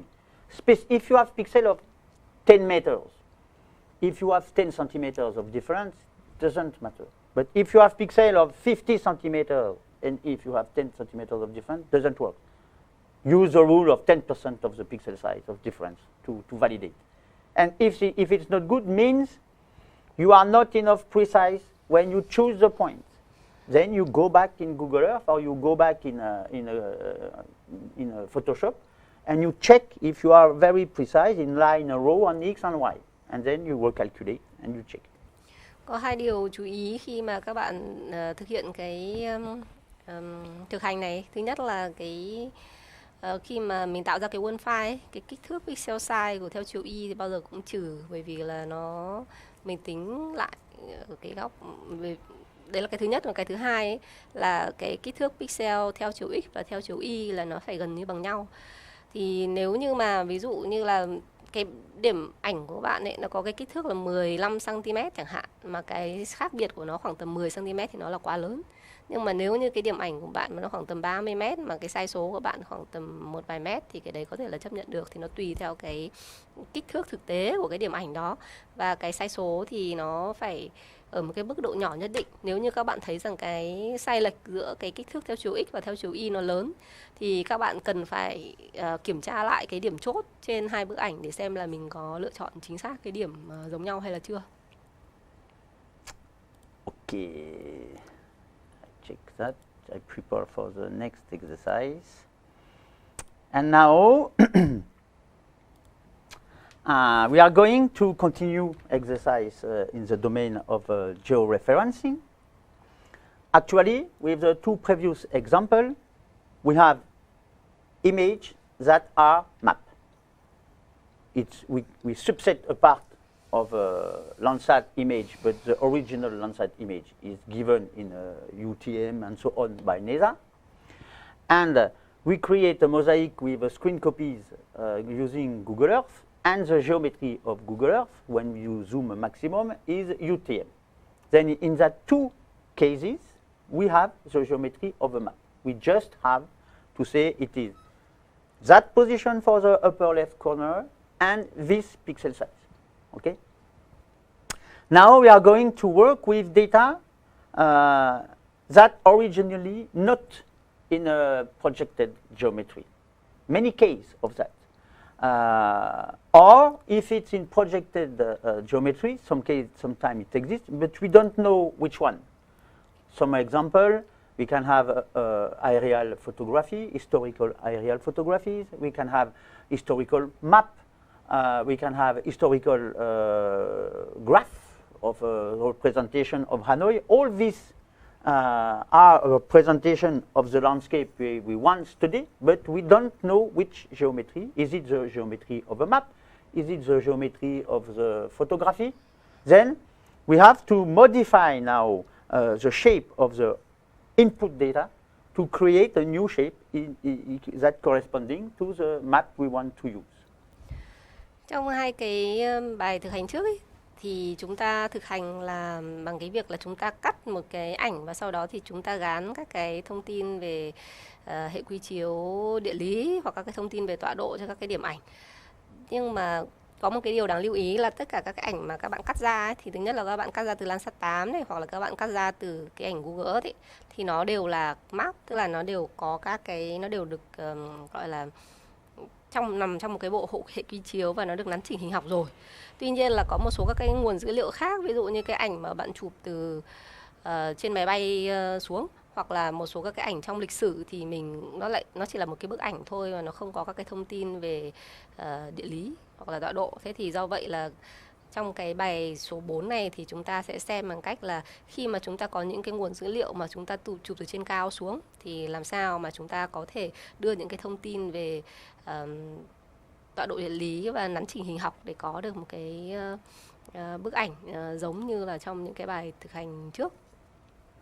And for this exercise, we will use, and we have to.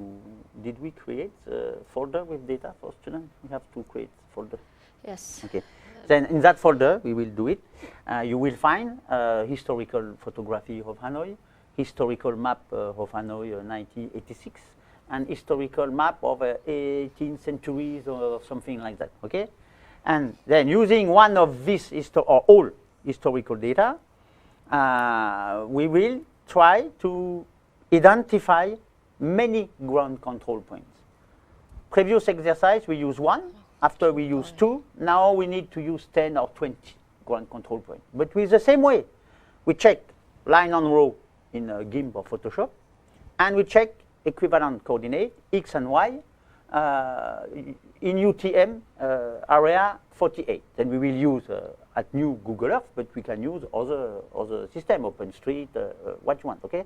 But not only 2 points now, we will have to create a collection of a maximum of points we can have. why do you need more points? More point because I will explain after in detail. Remember in the course, in theory, I explain. I come back 2 minutes to the theory. The idea, why it's so.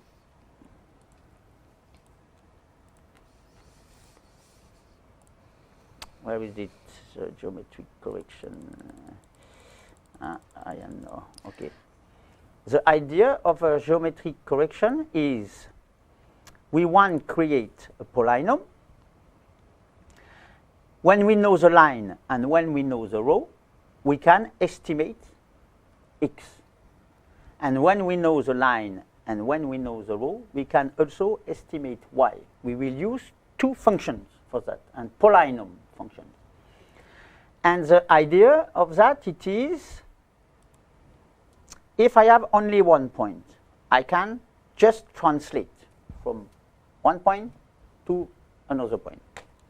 If I have 2 points, for example, the red here are on a line, but in the output it's on a line, but not the same orientation. Then with 2 points, I can know the translation and the rotation.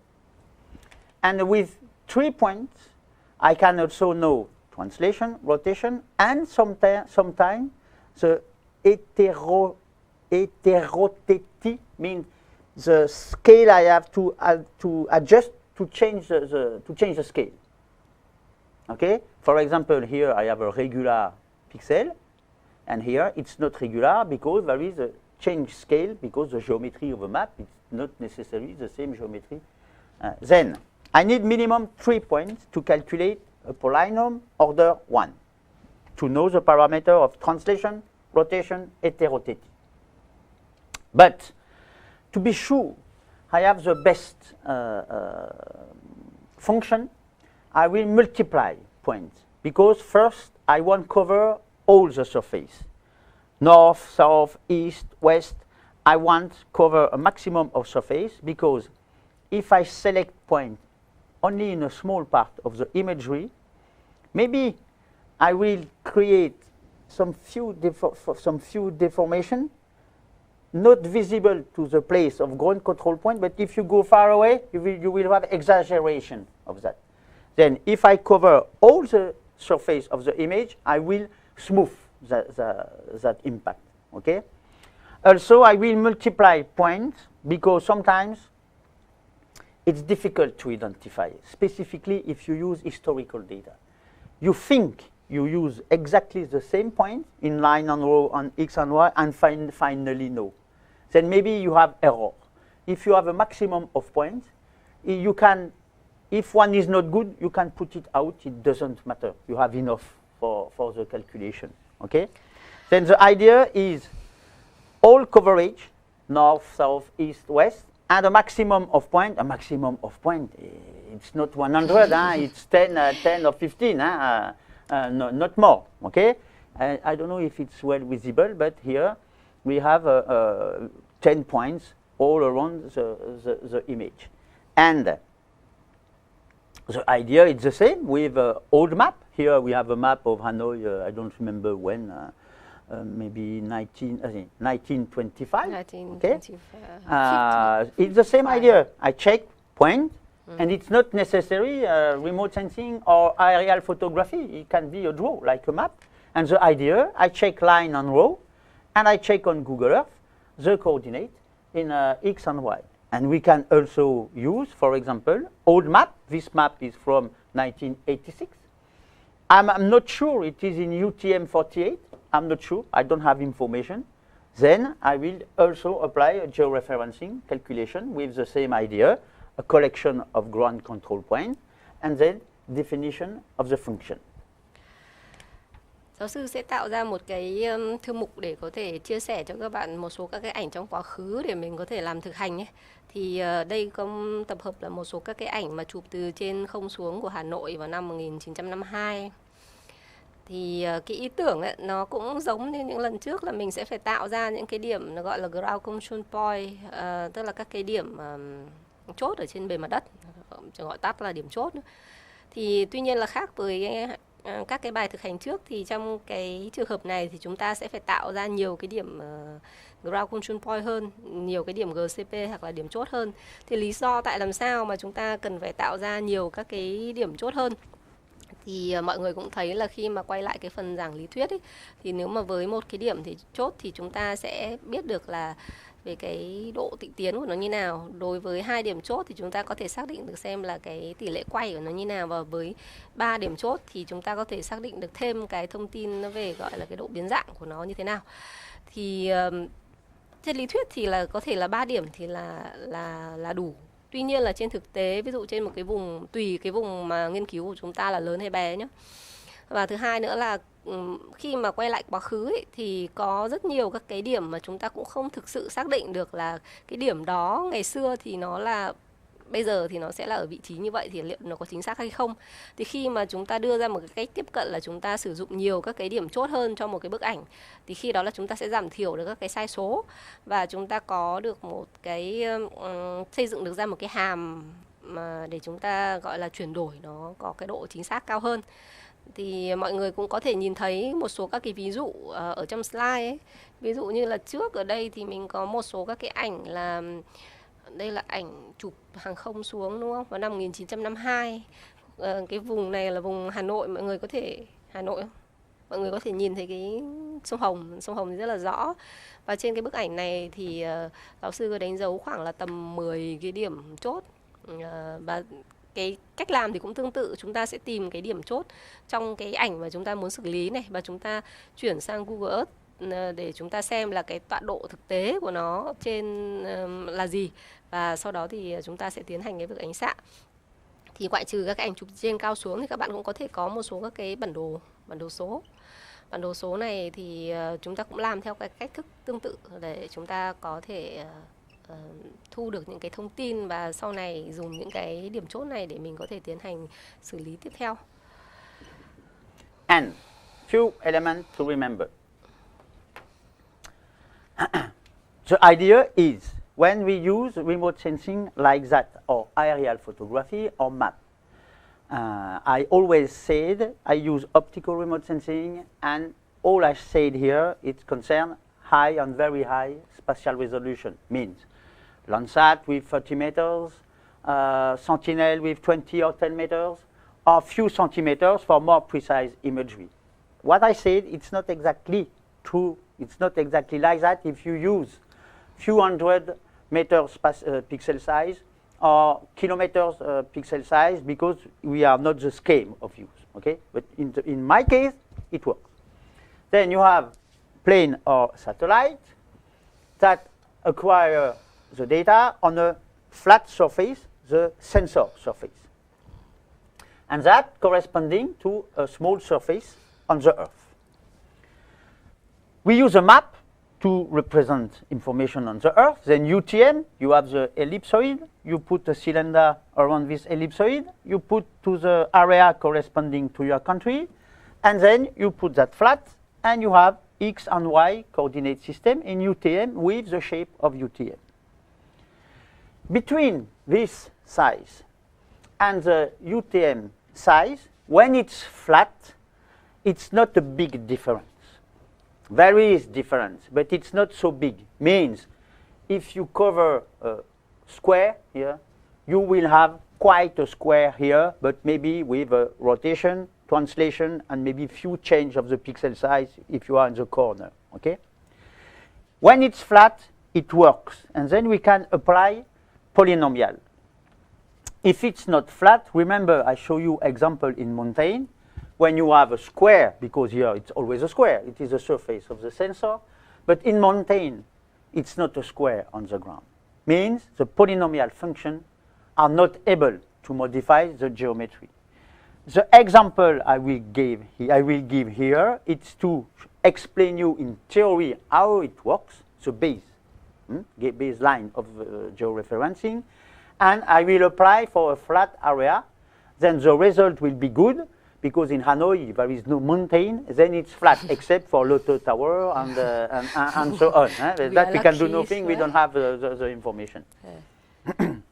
Thì nếu mà mọi người biết là cái hệ thống mà khi mà có hai thứ, thứ nhất là giáo sư thì làm việc với cái ảnh vệ tinh quang học, và khi mà chúng ta nói là với ảnh vệ tinh quang học mà với độ phân giải cao thì khi đó là những cái biến dạng hình học nó sẽ càng lớn. Thì mọi người biết là ảnh vệ tinh thì nó chụp được ảnh thông qua các hệ thống sensor chụp, thì kích thước các cái sensor này thì đều nó là hình vuông. Thế thì sau đó thì thông qua một cái hệ quy chiếu, ở đây đối với ảnh độ phân giải cao thông thường nó dùng UTM, thì nó sẽ chiếu được cái để có thể là ánh xạ cái vị trí đó ở trên bề mặt đất. Thì nếu như mà đối với cái khu vực mà đồng bằng ấy thì nếu như mà cái vùng đấy nó là hình vuông ấy, thì khi đó là trên thực tế thì nó cũng khá là hình vuông, có thể nó sẽ chỉ bị xoay một ít thôi. Tuy nhiên là nếu như cái khu vực đó trên thực tế nó lại là cái vùng núi, thì khi đó nó sẽ có một cái sự biến dạng rất là lớn giữa hình vuông mà chúng ta thu được, bởi vì là do cái sensor nó trả lại là hình vuông ấy. Và với một cái hình dạng trên thực tế có thể là một cái hình biến dạng mà rất là khác. Thì do vậy là chúng ta sẽ phải có một số các cái cách để chúng ta xử lý riêng biệt cho vùng đồng bằng và cho vùng núi để tránh cái sự biến dạng hình học này. And remember the theory, what we want to do with georeferencing.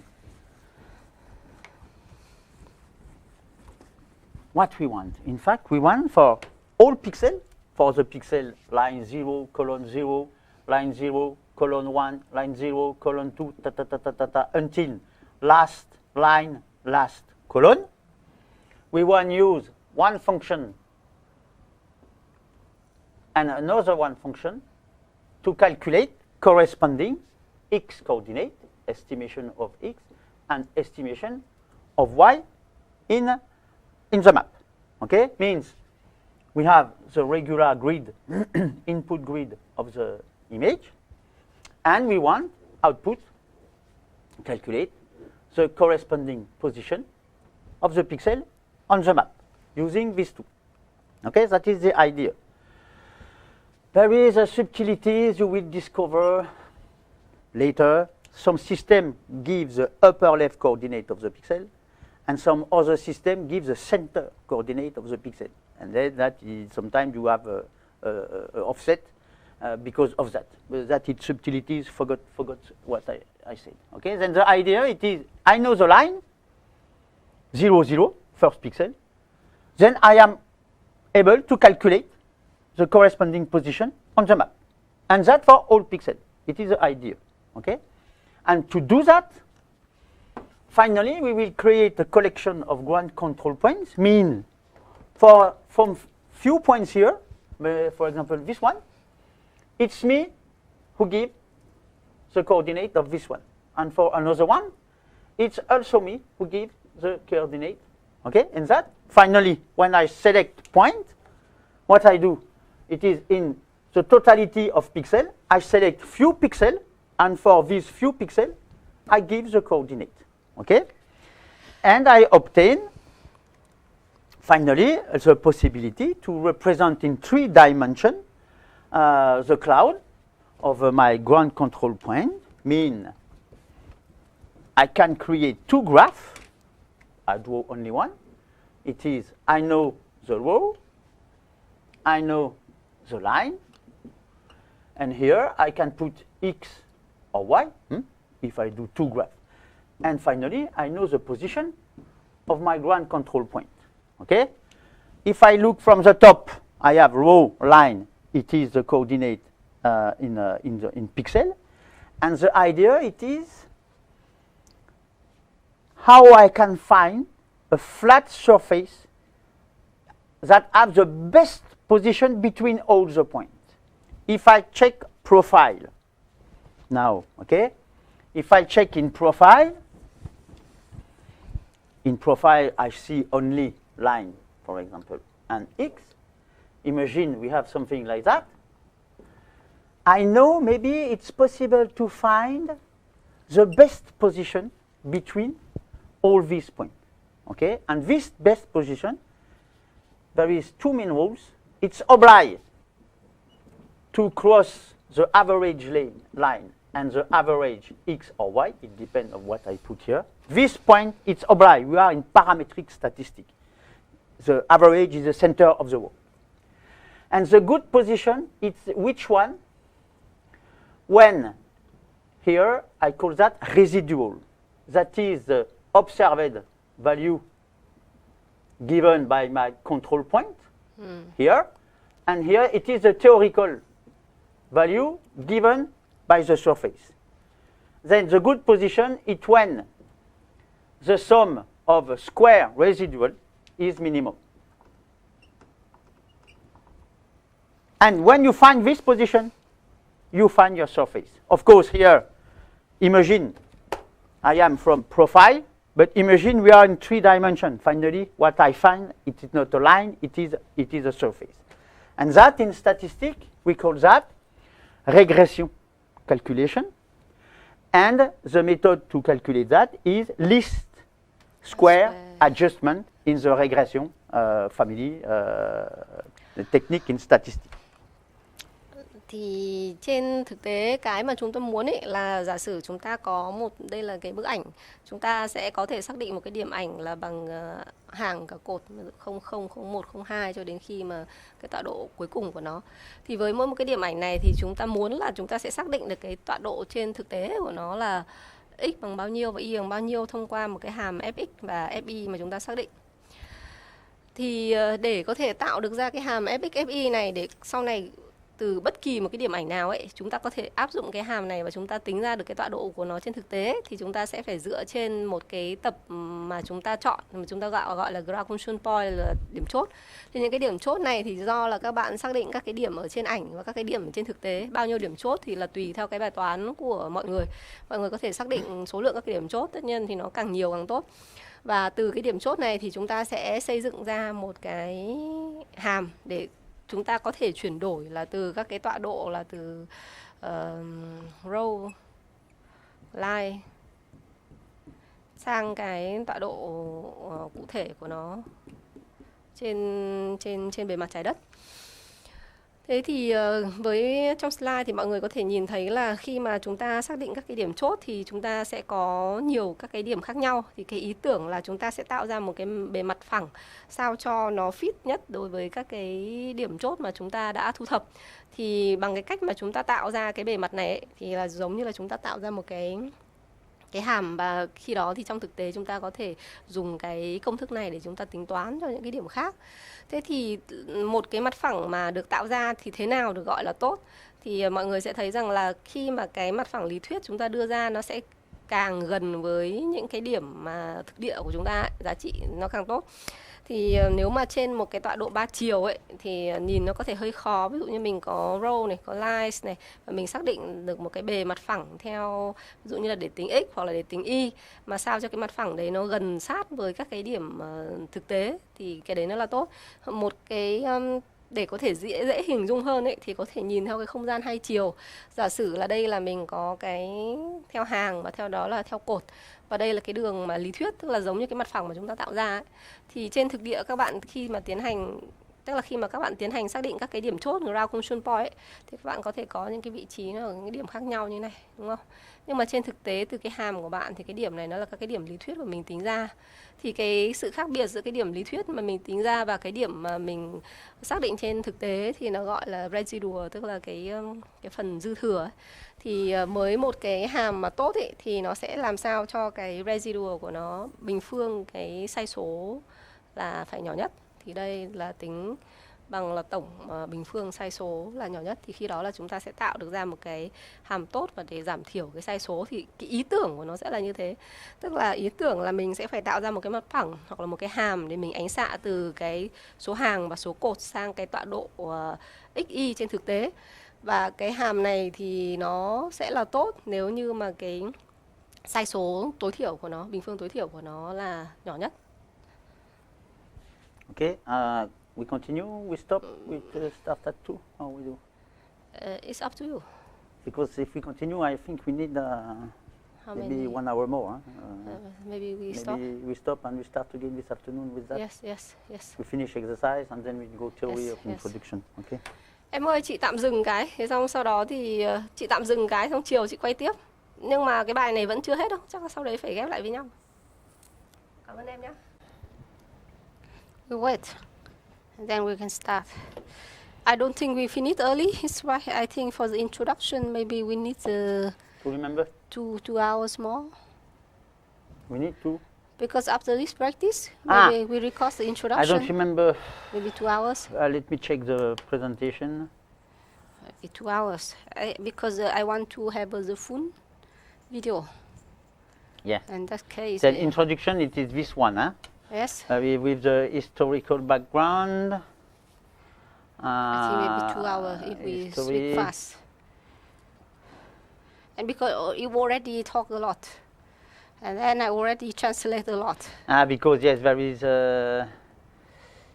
I know, because look, we stop here. Yes. That we don't that. That there is 32 slides. 2 hours. Maybe 3 minutes, 4 minutes per 2 hours. Okay. Translate when they take around 2 hours. Yeah.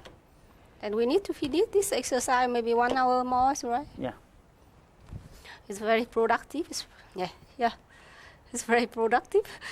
We Yeah, need we need to cut. I think each video for each exercise in the lecture. Maybe. Yes, we need to edit. But who do that? Us or they do? How? We ask them to do Okay. that. Maybe because for us it's easy for them. Yeah. But we need to show where we want to stop and so on. Yeah.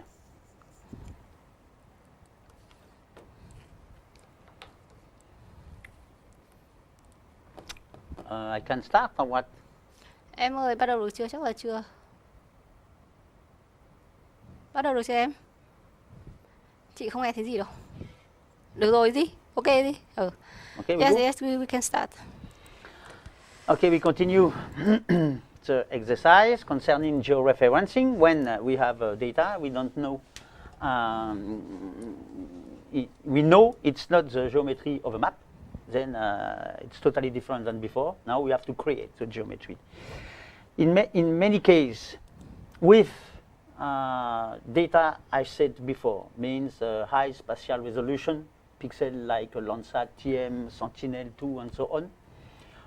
If it's flat, the geometry of the image is quite the same than on the surface of the Earth. If you have a square, you can imagine you have a square on the surface. And for example, you have here an example on this graph. It is the position of one control point, a collection in line on row. And in that graph, it is the position X, Y, U, T, M. Then we can see it's the same global shape of the map. Here, of course, we have a small number because we are in the image. And here we have big number because we are X and Y, U, T, M. But we recognize the landscape. We can see it's the same position of point, not so different. That is because it's flat. If we are in mountain or if you use an image with low pixel size, big pixel size, it's not the same. Then the idea it is, how can I find two equations? When I know line on row, I can calculate X and Y. That is the idea of georeferencing. And that is generally a translation, a rotation, and a heterothety. We change a little the ratio, pixel size ratio. Okay? And I said, let me translate. To do that, finally, it's try to find a shape, a train surface, flat, that is the position, the best position between the collection of points we have. Thì mình tóm lại là cái mục đích của cái bài giảng ấy là chúng ta vẫn muốn tìm một cái phương pháp để ánh xạ từ các cái số lượng hàng và cột sang một cái tọa độ trên thực tế. Thì trong cái file Excel thì mọi người có thể nhìn thấy, tức là một cái biểu đồ thì nó tương ứng với cái việc là tọa độ phân bố của tọa độ x hàng cột, còn một biểu đồ thì nó tương ứng với cái tọa độ xy trên thực tế. Thế thì mọi người sẽ thấy rằng là hai cái biểu đồ đấy nó có cái hình dáng tương tự giống nhau, có thể là cái kích thước hoặc cái scale nó hơi khác nhau một chút thôi. Thì là bởi vì là cái vùng nghiên cứu của chúng ta đang xem xét ấy, nó nằm ở vùng đồng bằng. Nếu như mà nó ở các cái vùng núi hoặc là với cái bề mặt trái đất nó biến động thì nó sẽ dẫn đến cái vấn đề là biến dạng hình học của cái điểm ảnh. Thì khi đó là chúng ta sẽ không có được các cái biểu đồ mà nó tương tự với nhau như vậy. Thì mục đích của cái bài thực hành này là cái việc chúng ta vẫn cố gắng tìm ra một cái ánh xạ, một cái hàm, một cái mặt phẳng, để sau đó là chúng ta có thể tính ra được từ các cái ground control point và dùng cho các cái điểm sau này trên ảnh để có thể có được một cái hình học mà nó gần nhất so với thực tế. And to be sure you well understand that, I import the point in an arc map. It is a GIS. And I create a 3-dimension cloud, where is it, of this point with line. Let me check, where is it, output. Why I don't have magic element? Where is it? Export output here. Okay, then in 2 dimension, it is the same graph than in Excel, a scatter plot. But in fact, I put in 3rd dimension X. If I check in a 3rd dimension, I have the cloud, and of course I can't move in 3 dimension like that. And the idea, it is, where can I put the best surface? Okay, we call that trend surface. Then I calculate before. There is an option to calculate that. No. I want open the database, trend shape 1. I just ask elevation like that. Maybe I don't use the good coordinate. And then we can calculate the best surface that cross all the points and will present in 3 dimension. Okay, and that we call that trend surface. In fact, in analysis, in statistic analysis, to do that, it is the family of regression. And we do multiple regression because we want to explain one value using 2 values. Giáo sư vừa mở ra cái phần mềm nó gọi là ArcMap or ArcGIS. ArcMap or ArcGIS is a generic name, and you have ArcMap, ArcScene, ArcCatalog, many. Mọi người có thể nhìn thấy cái phân bố của các cái điểm chốt, và cái mục đích của nó là chúng ta muốn tạo ra được một cái bề mặt hoặc một cái nó gọi là trend surface, tức là bề mặt để nó có thể là nó diễn tả tốt nhất cái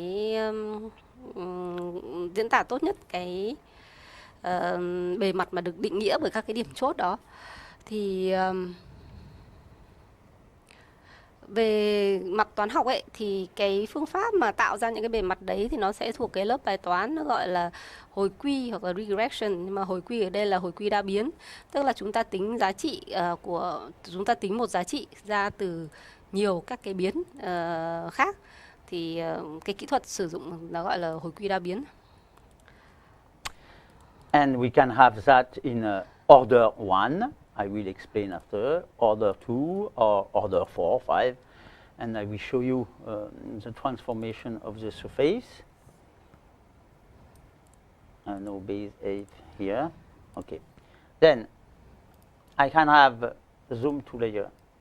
Now I have 3. How can I move that? Something like that. Okay. Then order 1, it is something flat. Okay. It is the best position. But sometimes, if you use old documents, old historical map, the paper move, or you I don't know the name in English, but when you do like that, and after you put flat, maybe the paper, the geometry of the paper change. You can put order 2 mean something, the beginning was flat, and look, the second one is not exactly flat. We put some liberty, okay? And you can put order 4 if you want, or 5 or 6 or that one, but of course it's finished to be flat, but the surface, it's calculated surface, but it's not useful. Look, It's ridiculous to calculate surface like that, because the geometry of the map is totally destroyed. More you give liberty, more you put a high value of in the polynomial, more you reduce the error estimation. Remember, in the theory, root mean square error, you can obtain 0, but the surface you obtain is not at all a good one for geometric correction, because that is not the reality. Then order 1, the best. Order 2, sometimes, not more. Hàm hồi quy thì mọi người có thể lựa chọn là những cái hàm bậc 1, bậc 2 hoặc là các bậc cao hơn. Thì trên ví dụ mọi người sẽ thấy rằng là nếu như chúng ta họ chọn hàm bậc 1 ấy, ví dụ như biểu diễn tính y bằng ax cộng b chẳng hạn, là hàm hồi quy một biến, hoặc ax1 cộng bx2 cộng với c chẳng hạn là hàm hồi quy hai biến, hoặc đấy nó gọi là hồi quy đa biến. Thì khi đó là các bạn có thể sử dụng là hàm bậc 1 để tạo ra một cái mặt phẳng để mô tả các cái mối liên hệ đấy. Thì nếu như mà hàm bậc 1 thì thông thường nó là một mặt phẳng. Các bạn cũng có thể dùng các cái hàm bậc 2, thế thì khi đó là cái mặt phẳng đấy nó sẽ hơi cong một chút. Và nếu như các bạn dùng các cái hàm mà bậc cao hơn ấy, thì khi đó các bạn sẽ thấy là cái mặt phẳng nó hoàn toàn là kiểu, cái mặt nó hoàn toàn là kiểu như thay đổi theo một cái hình dạng của cái hàm mà chúng ta định nghĩa. Một cái điều lưu ý ở đây là khi mà mình chọn cái hàm mà bậc nó càng cao ấy, thì chúng ta càng fit được vào các cái dữ liệu thực địa mà chúng ta tạo ra quan sát.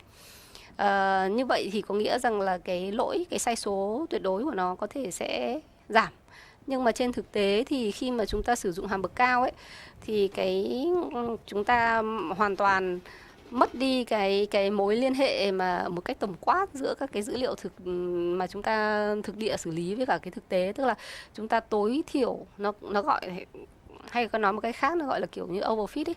Chúng ta hạn chế nhỏ nhất cái sai số giữa dữ liệu mà chúng ta định nghĩa ra và cái bề mặt mà chúng ta tạo ra. Tuy nhiên là nó lại không đúng cho những cái trường hợp khác. Do vậy là khuyến cáo thì chỉ sử dụng hàm bậc 1 thôi. Trong một số trường hợp sử dụng hàm bậc 2 thì có thể tốt. Nhưng mà nếu như các bạn sử dụng những hàm cao hơn nữa thì trong nhiều trường hợp là nó không chính xác.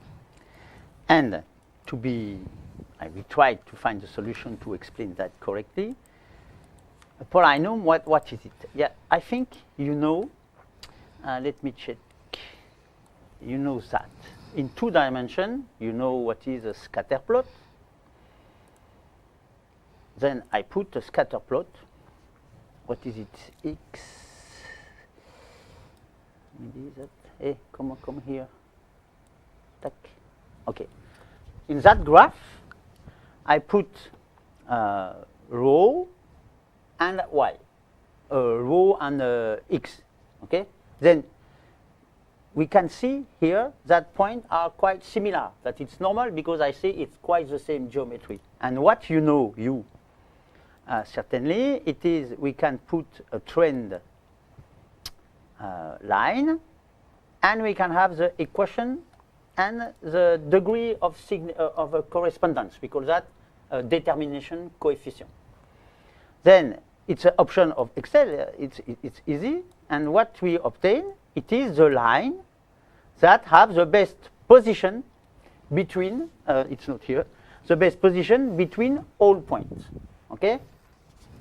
We have here a polynomial, but it is we are in 2 dimensions, and what we try to do, we try to estimate y value with, we know line, okay, and we have a translation. That is a scale factor, that it's a translation, okay, and we call that affine.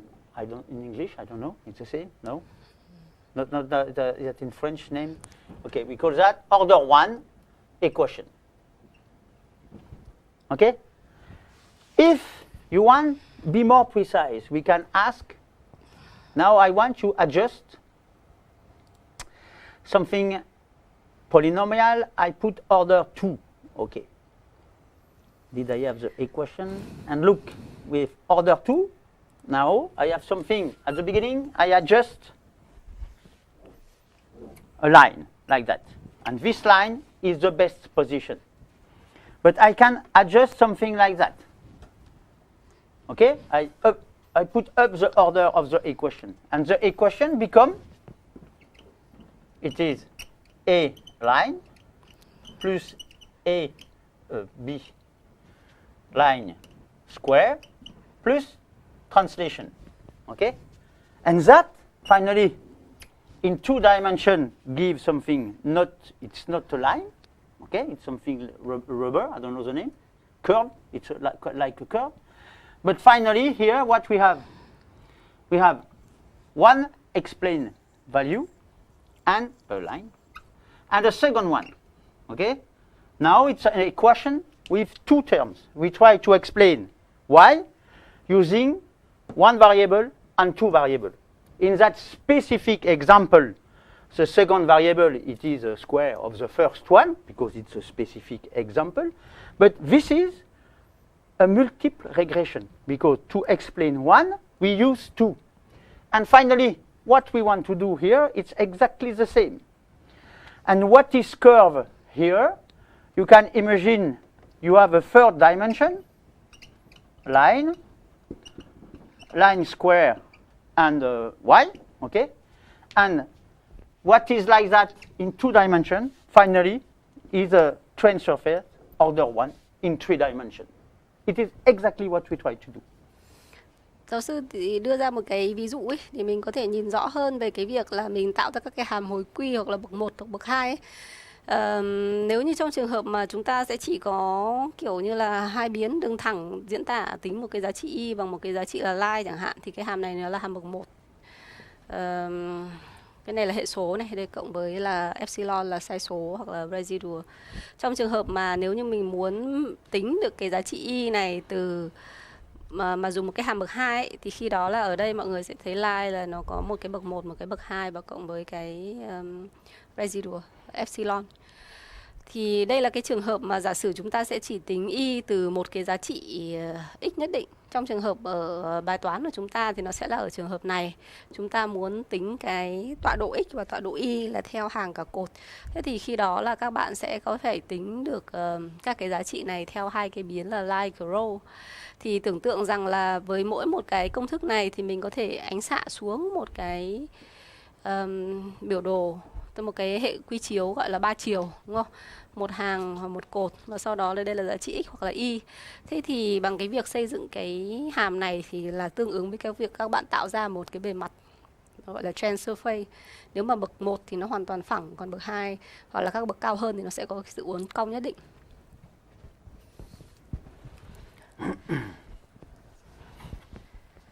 Then, what you are going to do now, it's an exercise, because I think it's important you practice by yourself to create this equation to well understood how it works. Then, for that, we will use a tool in Excel. It is a statistical tool. Then it's in French, but in English, it is analysis toolbox. And because it is a toolbox, it's not by default. And you have first to activate the toolbox in Excel.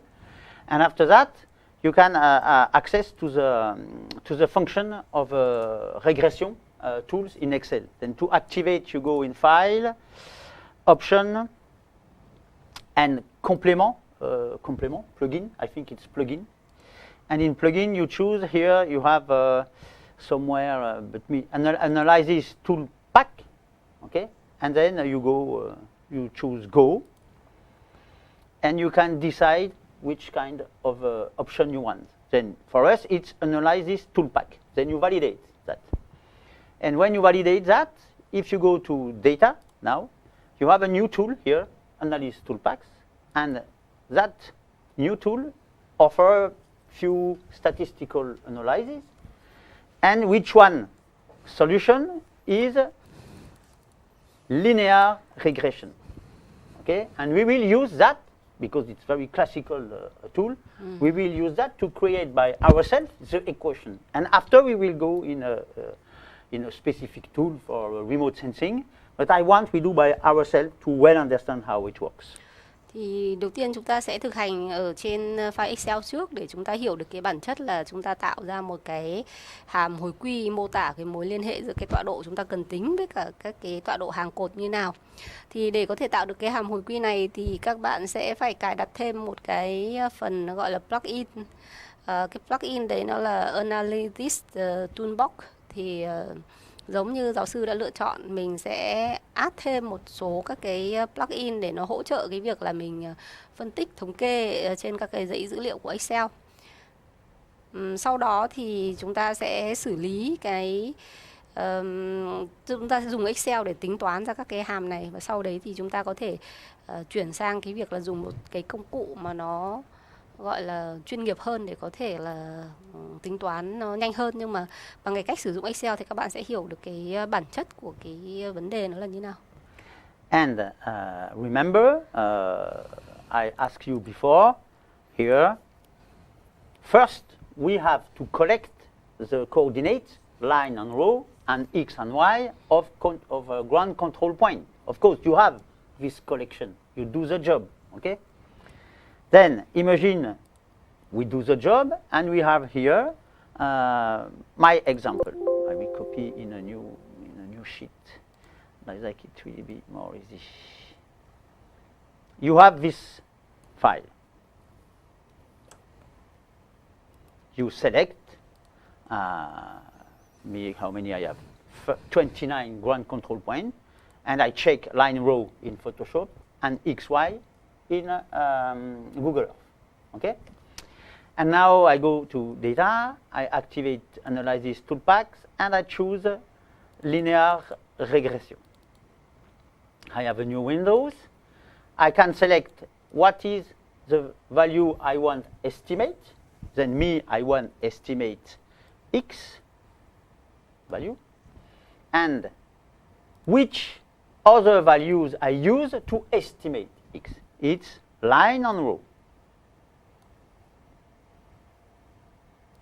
And I choose label present, because first line is a line of labels. And I also choose residual. Like that, the software will calculate residual automatically. I only have that. I validate, and the result appears in a new window. And in that new window, always in statistics, there is many parameters. We don't know exactly what is it, except 10 maybe. But I need what? I check the coefficient of correlation, of multiple correlation. I check this one. Is it good? Yes, it's excellent. 0.99 means it's quite 100%. If it's normal, we have quite the same geometry. Okay? And I check if there is other many parameters. I don't know what is it. Doesn't matter. And here I have coefficient and the name of my variables. That it is the coefficient of the equation. Okay? That I check, because maybe I can use that. And here I have the result of prediction and residual, automatically calculated. Or if I use this coefficient, I copy and paste in the equation, I can calculate by myself, or I can use this coefficient to calculate the coordinate of one pixel I want, the corner, what I want. It is this coordinate used to realize the geometric correction. Then I copy that, only residuals. I don't need Control C. I put it here, and that, of course, it's for x. And I do another analyze. Insertion. No, not Excel set data. Where is data? Analyze toolbox. I start again analyze, but now what I want to explain, it's not x, it's y. Then I do exactly the same. It's line and row that explain now y. Calculation, then a good correlation, the coefficient for the equation if I want, and the residue y. I copy that. And I don't remember where, and I put here. And I call that residual y. Then in that matrix, I have line row, observed x, observed y, calculated x, calculated y. And just before, I have to calculate the root mean square, because when you have, that is the position you observe, okay? That is the position you have with the estimation. Then there is residual y, there is residual x, and me, I want to calculate that. That the hypotenuse of the triangle is the root mean square. And that it's all from Pythagoras. It is a square, I don't know in English, square. Racine square. Root mean square. Root mean square of residual x plus residual y. And you have the result, you have the distance from Pythagoras from 2,500 years. Then I calculate it. It's power, but in French, puissance, dot 5. That means it's a square of power x2 plus power residual y power 2. Okay, maybe I forget something. And now this last column corresponding to the hypotenuse of the triangle, and it is what we call root mean square error estimation. I explained during the theory, okay? And last thing, I will put a color ramp to check what is good, what is not good. Okay, this color ramp, more it's red, more you have high value. And why I do that? It's to check, is there some wrong ground control point? Because remember, I always said maybe you think it's good, and maybe you have an error. And when I present when I realize the previous graph, where is the previous graph? Remember, I do a graph like that. Insert graph like that, and I put y. And on this graph, all looks like very well on the line. If I put again the line, all looks like very well line. But if I check in detail, look here. Why this point so different? Why? Is it because my photography aerial is not flat? No, it's certainly because it's me who think I choose good point and finally is not good. Then I can see in the cloud, in the scatter plot. And of course, for the root mean square calculation, look here, I have one error of more than 1 kilometer. Mean this point is not good. And of course, the root mean square show me that. And if I choose a good color ramp, boom, I see directly. The idea now it will be, I check what is good, what is not good. I put out what is not good. I calculate again. And when finally I have good result, I have my good equation for the geometric correction. Yeah, I try to Yeah. to translate. It's Good quite long.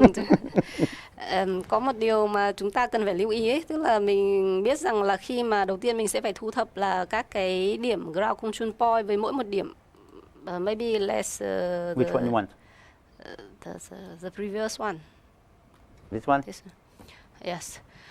Với một cái file thì thông thường là chúng ta sẽ có cái hàng cột này là vị trí bao nhiêu, đúng không? Tương ứng với các cái tọa độ, kinh độ, vĩ độ ở trong thực tế ký hiệu là x và y. Thì sau đó thì chúng ta sẽ dùng Excel để tính cái hàm x theo hàng cả cột và tính cái hàm y theo hàng cả cột. Thì trong cái phần đầu tiên thì là giáo sư đưa ra cái cách là chúng ta sẽ chọn là chúng ta dùng hồi quy tuyến tính này, chọn cái chức năng dùng hồi quy tuyến tính, chúng ta tính ra giá trị x theo hàng và cột. Và sau đó thì chúng ta có đánh dấu vào cái việc là chúng ta muốn xem cái residual, tức là cái sự sai khác giữa cái việc mà kết quả mà chúng ta tính ra so với của cái mô hình và cái kết quả mà đo đạc thực tế, thì cái đấy nó gọi là residual, tức là cái phần bị dư thừa, cái phần mà bị sai số, sai khác. Thế thì khi đó thì các bạn sẽ thấy rằng là khi mà chạy cái chức năng đó thì nó sẽ mở ra một cái tab mới. Trong cái tab đó thì có rất nhiều cái thông số thống kê. Cái mà chúng ta cần quan tâm thì thứ nhất là gọi là hệ số tương quan, correlation coefficient hoặc R square. error bình. Thì nó thể hiện được cái mối liên hệ giữa cái việc là cái giá trị y của chúng ta tính ra thì nó có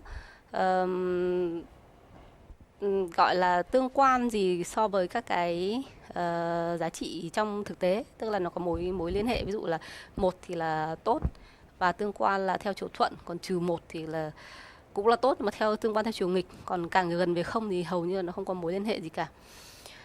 Thì sau đó là đấy là cái thứ nhất. Cái thứ hai mà chúng ta cần quan tâm ấy, nó gọi là các cái hệ số, bởi vì là cái mục đích cuối cùng là chúng ta muốn tính ra là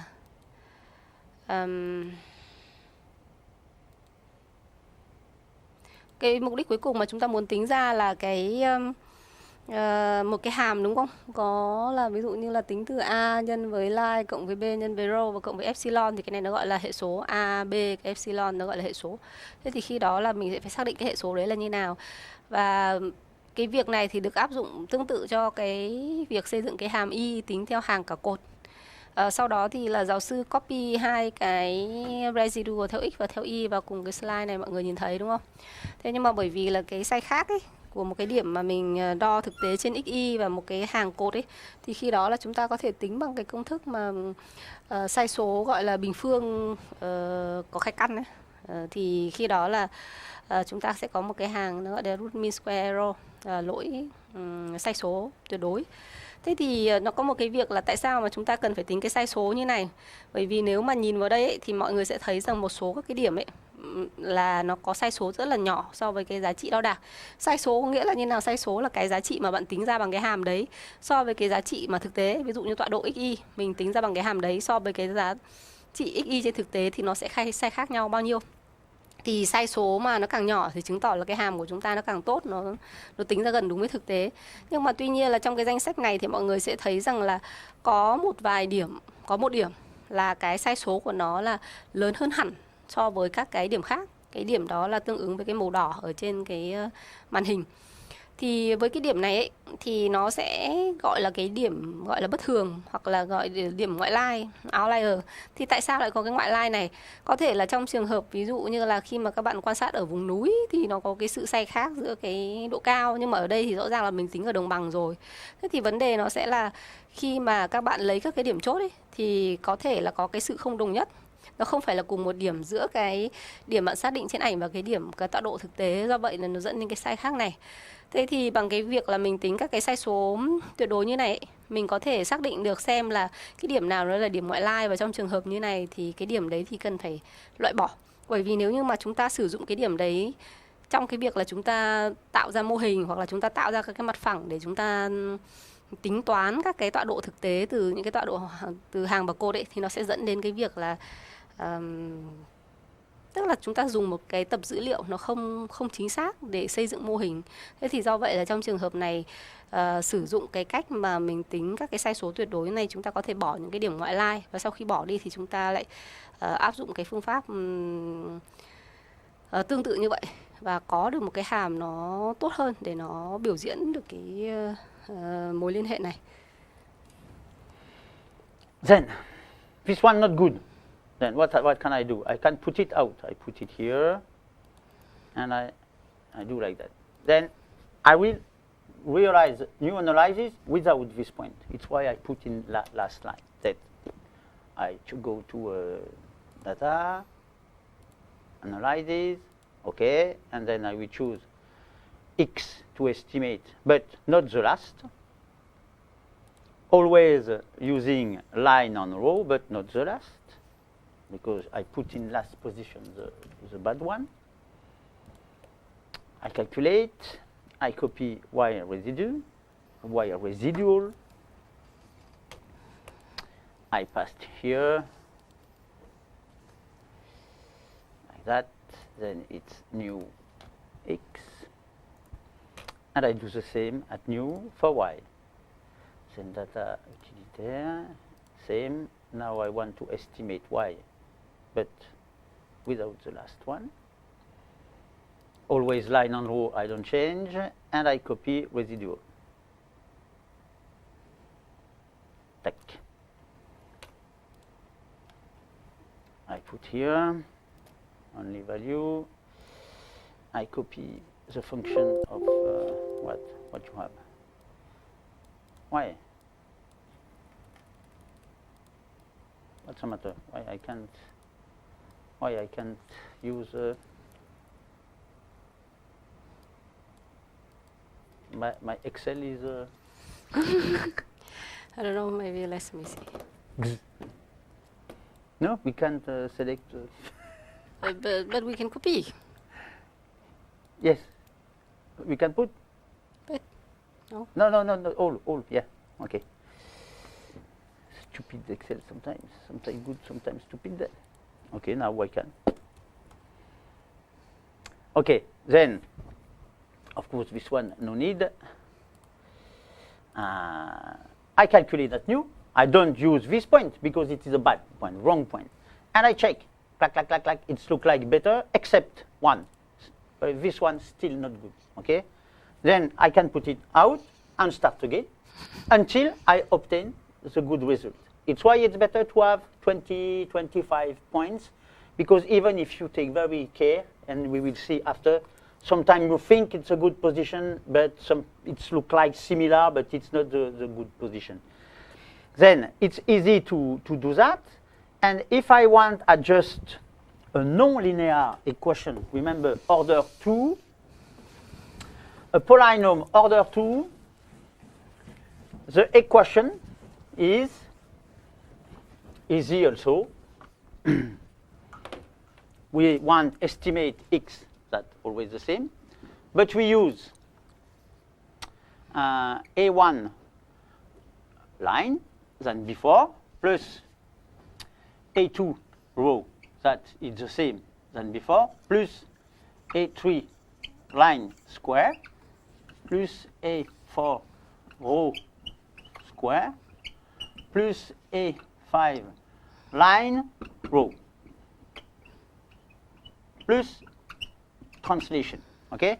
Then we have this new term, and this new term. Then now we want to explain one with 1, 2, 3, 4, 5 variables. Then we can easily calculate in Excel, always for the demonstration, I use my previous matrix. We can easily calculate, where is it? Here maybe, yeah. We can easily calculate square line, square row, and line multiply row, that it's easy to calculate. And with data, when I realize the equation here, I just say, I want estimate, I want estimate x, where is x here? Then I want estimate that using all, where is it? Why you go there? Using all new variables, mean line, row, square row, and line multiply row. Okay, I select that. I obtain the result, and in that result, I have all the terms, look here, of the coefficient, same. Then with this tool, I think we can use 15 parameters, equation with 15 terms. But I said never more than order 2. Then that is just for the demonstration, okay? Just I want to well understand what is a polynomial, how it works, okay? Thì trong cái trường hợp mà chúng ta phát hiện ra những cái điểm mà nó bất thường ấy, thì chúng ta cần phải loại bỏ ra khỏi cái tập dữ liệu, chúng ta làm mô hình, và thông thường thì chúng ta sẽ lặp lại cái quy trình đấy đến khi mà chúng ta được làm một cái tập tốt. Sau đó thì chúng ta có thể dùng để xây dựng một cái hàm, và sau đấy thì dùng cái hàm này để tính toán các cái tọa độ thực tế. Thế thì đấy là một cái lý do tại làm sao mà các bạn cần phải lấy nhiều điểm chốt, bởi vì là trong trường hợp một số cái điểm mà không tốt thì mình loại bỏ đi thì mình vẫn còn có thể dữ liệu để tính toán. Một cái điểm khác mà đáng lưu ý nữa là cái việc mà các bạn có thể xây dựng các cái hàm thay cho hàm bậc 1 thì là hàm bậc 2. Hàm bậc 2 thì được biểu diễn giống như là ở trên bảng, đúng không? Chúng ta tính ra một cái giá trị y theo hàng này, theo cột này, theo hàng bình phương, cột bình phương, và cộng với hàng nhân cột, và cộng với cái sai khác. Thế thì chúng ta cũng có thể sử dụng Excel dùng một cách tương tự để có thể tính toán ra. Thì trong bảng Excel thì thay vì cái cột mà line row ấy, thì các bạn có thể tính thêm các cái giá trị, ví dụ như là hàng bình phương, cột bình phương này, hàng nhân cột này, và sau đó thì các bạn áp dụng chính xác cái cách mà chúng ta dùng cái hồi quy tiến tính để chúng ta có thể là tính ra cái giá trị y và x theo các cái biến như này. Thì đối với Excel thì nó cũng hỗ trợ có thể khoảng tầm 15 các cái biến khác nhau trong một cái hàm hồi quy. Tuy nhiên là cần phải lưu ý là chúng ta cũng không bao giờ sử dụng quá cái hàm bậc 2 để có thể tính toán các cái hàm như này. Bởi vì là nếu không thì nó rơi vào cái trường hợp trước là nó bị overfit và nó không đúng với cái thực tế. And now, where is it? I don't remember. It's here. Of course, I go to the presentation. That is what I talked before. I put full screen. We process step by step until we have good result. Sometimes we have good points directly, then we just calculate one time, it's okay. Then we have the term of the equation. I check error, I put out error, I start again. And when it's okay, when you decide you have a good RMS, means the average RMS is less than the pixel size, we can apply for all pixels. Here in that example, I just calculate for the 4 corners with Excel, because the equation gives me the coefficient for translation, the coefficient for rotation, and the coefficient for heterotacity. Then I have all, and I give the coordinate in pixel, line and row of the 4 corners, okay? And we can calculate the position of the 4 corners. In the same way, we can do that for all pixels. But of course, I will not use Excel for millions of pixels. That is just the demonstration how it works. For millions of pixels means for all image, I will use a specific tool in GIS. But this specific tool for the polynomial option, because there is other option, process exactly the same way. Sau khi mà chúng ta đã xác định được cái hàm rồi ấy, thì chúng ta có thể sử dụng cái hàm đấy để tính tọa độ thực tế cho bất kỳ một cái điểm ảnh nào ở trong cái bức ảnh mà chúng ta đang xem xét. Thì trên slide là một cái ví dụ mà tính ra tọa độ thực tế của 4 điểm ở 4 góc. Và khi chiếu lên thì các bạn sẽ thấy rằng là cái ảnh của nó thì nó sẽ thành một cái hình bình hành chứ không phải nó thành một cái hình vuông. Tức là hình dạng trên thực tế nó là một cái dạng hình bình hành nhưng không phải là dạng hình vuông giống như là trên cái bức ảnh mà chúng ta thu được. Thế thì sử dụng Excel thì các bạn có thể hiểu được cái bản chất của vấn đề là khi mà chúng ta lựa chọn các cái điểm chốt, xong chúng ta tạo ra các hàm hồi quy bậc 1, bậc 2, chúng ta biết được các cái sai số, độ tốt của các cái hàm đấy như nào, lựa chọn được các cái dữ liệu mà phù hợp để tạo ra mô hình, đúng không? Tạo ra các cái hàm đấy một cách tốt nhất và áp dụng cái hàm đấy để có thể tính toán tọa độ của một số điểm. Tuy nhiên là nếu như mà các bạn muốn xử lý trên một cái bức ảnh lớn ấy, thì khi đó sẽ phải dùng một số các cái công cụ chuyên dụng của GIS. Thì lúc đó là những cái thao tác này thì người ta sẽ tính hoàn toàn tự động cho mình và mình không phải tính một cách thủ công như thế này nữa.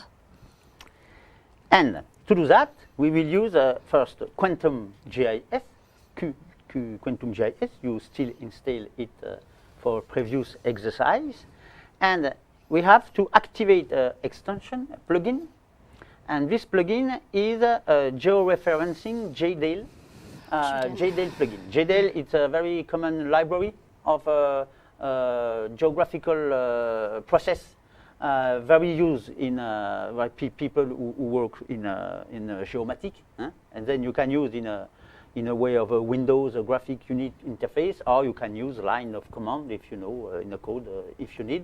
It is a very common library. Then, for our exercise, we will activate this plugin, and to do that, you have to go to plugin, activate, and check or verify if this extension is present.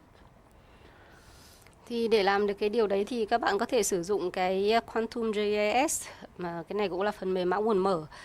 Thì mở cái đó ra, sau đó thì chúng ta sẽ phải lựa chọn một cái extension, tức là chọn Georeferencing GDAN.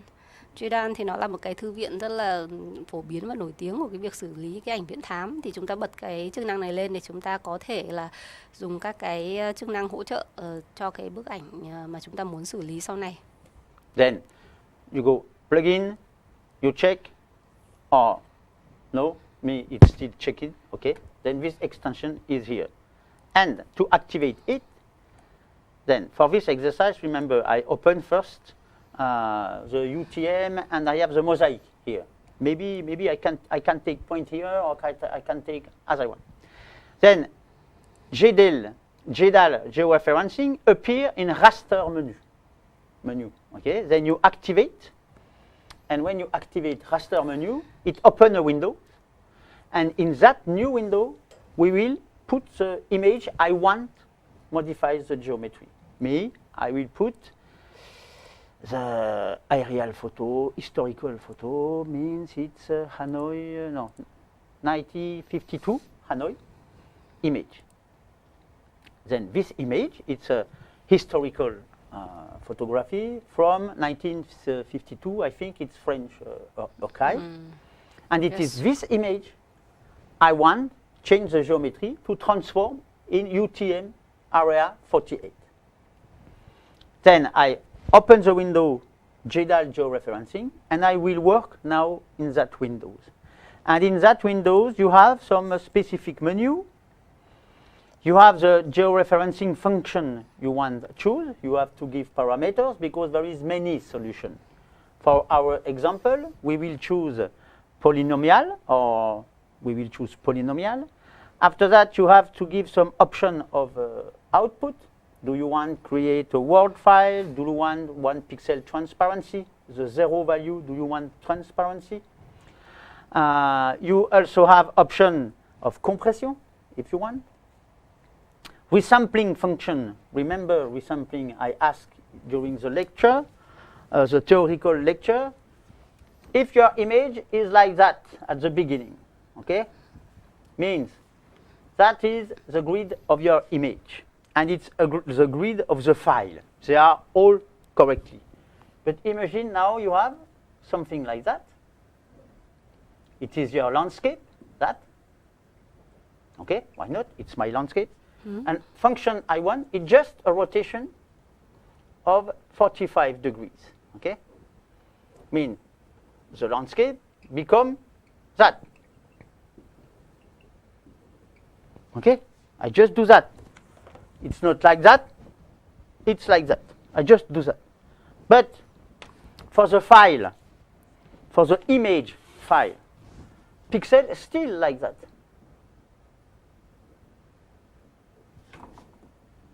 That is the pixel of the image. Okay?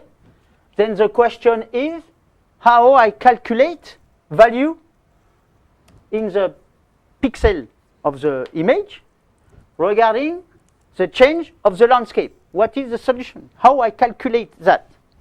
And if you check the Landsat image given by NASA, did I have all here? Look, it's exactly that. We have exactly that. I said when you download image now, the space agency pre-process image for you. Okay? And look, it is a square because I explained also there is not a big difference. Huh? But just a rotation. And we can see here, okay, we have a rotation because where it's black, it is this part of the image, no data. And where we have information, it's because of the geometric georeferencing, we have a rotation. Then we have to give the parameter how we calculate that. It is resampling, and I explained in a theory lecture before. Then you have two parameters. Do you want to use nearest neighbor? Do you want to use cubic convolution? Do you want to use various different options? It depends on what you want to do, which kind of image you have. If you want to use the original physical values, or you have categorical values, mean a classification. 1 means water, 2 means urban. You have to choose the nearest neighbor because you can't have 1.5. Is it water or is it forest? No, it's 1 or it's 2. And if you want check always the true of the physical values, you don't have to modify.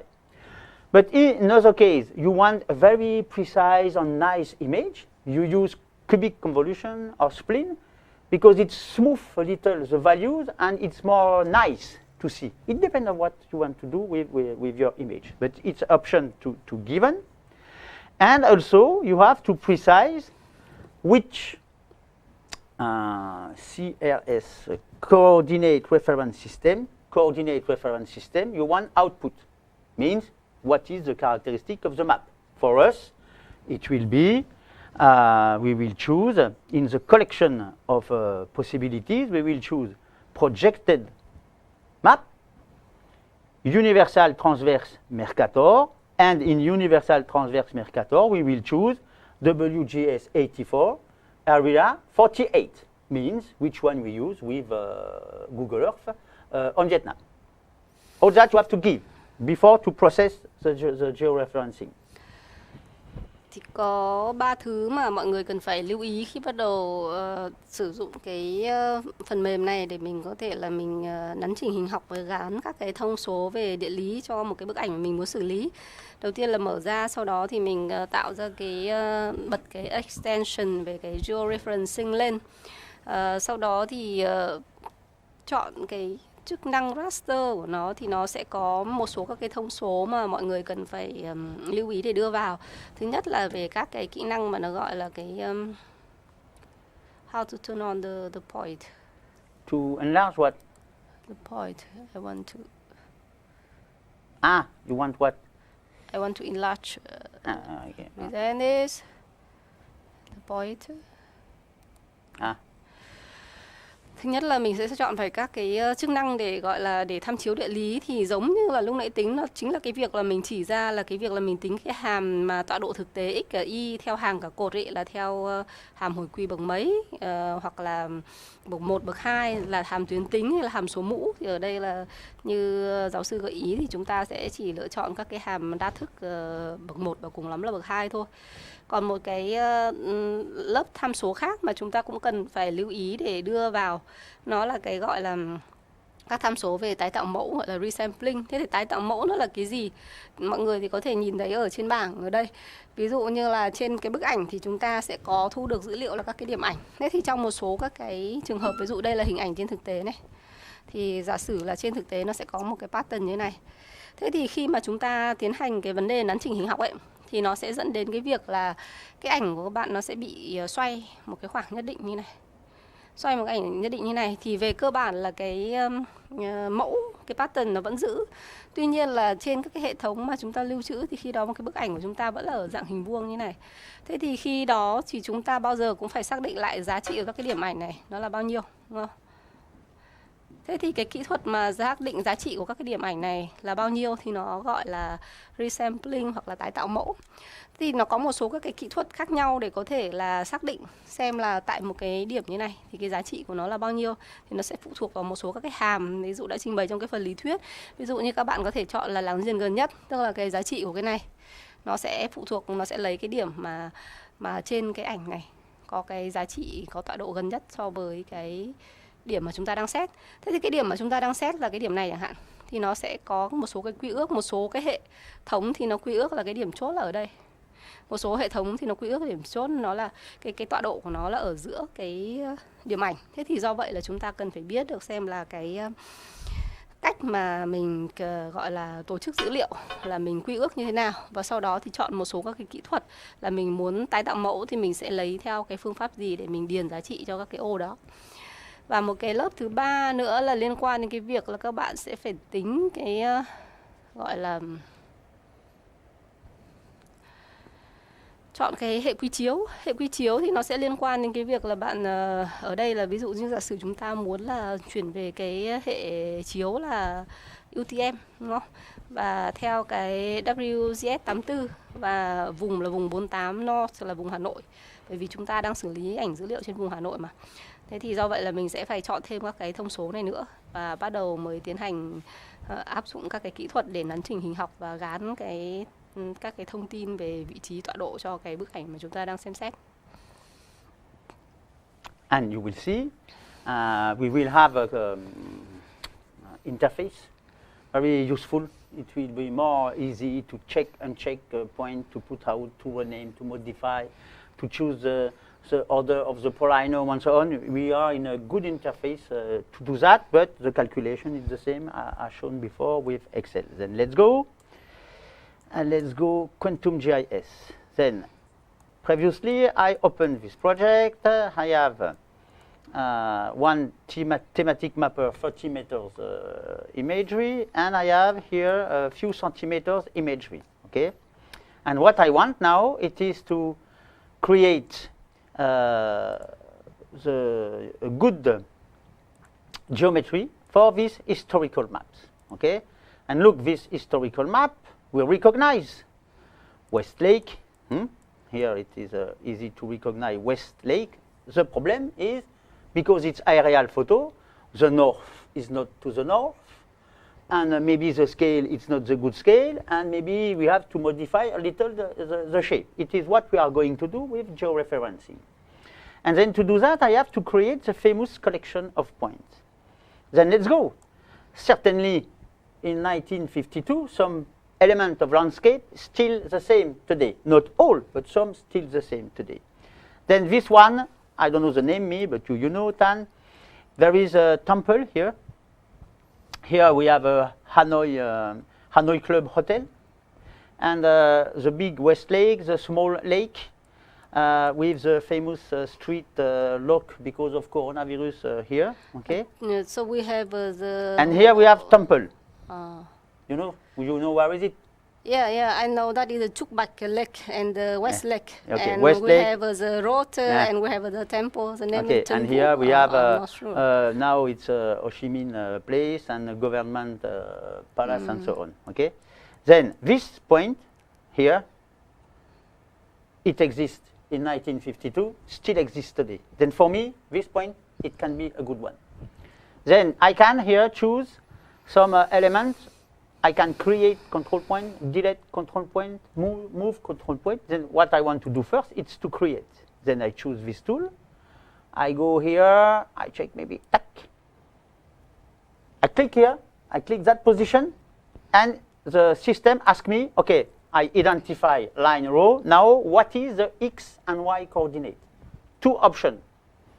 If I want, I can check coordinate on my map here, but I have pixel of 30 meters. It's not good enough to have a good correspondence. And here I have pixel of 30 centimeters. That is good, but it's not that place.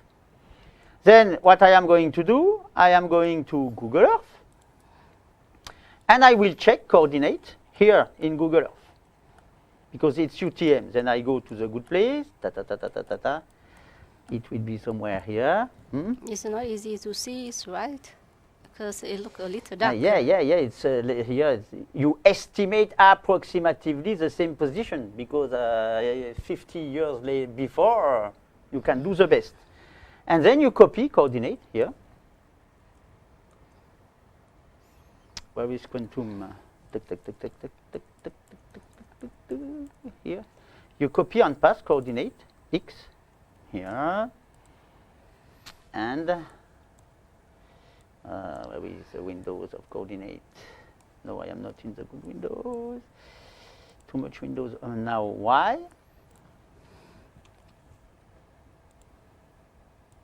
It's not this one, of course. It's this one. I passed here. Okay. Means for that window, why so big? Now I create the first point. Now it's in red. It's small, but it's here. I check where I can find another place that not change a lot. Maybe that's not so easy, you see, because the landscape change a lot. Then maybe I can go something did not change. Maybe maybe not easy. Where is Google Earth? What didn't change? Maybe here it's changed. Where is West Lake? If I go here, okay, then I cross the lake. I This part is totally disappear. Yeah, because now it's shim in place and so on. But maybe there is a road here. That what I have.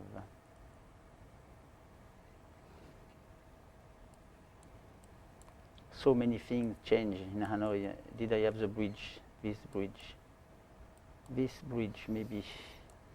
Yes, Long Biên Bridge. Yeah, it is this one. Yes. Which one is it? This one. This bridge.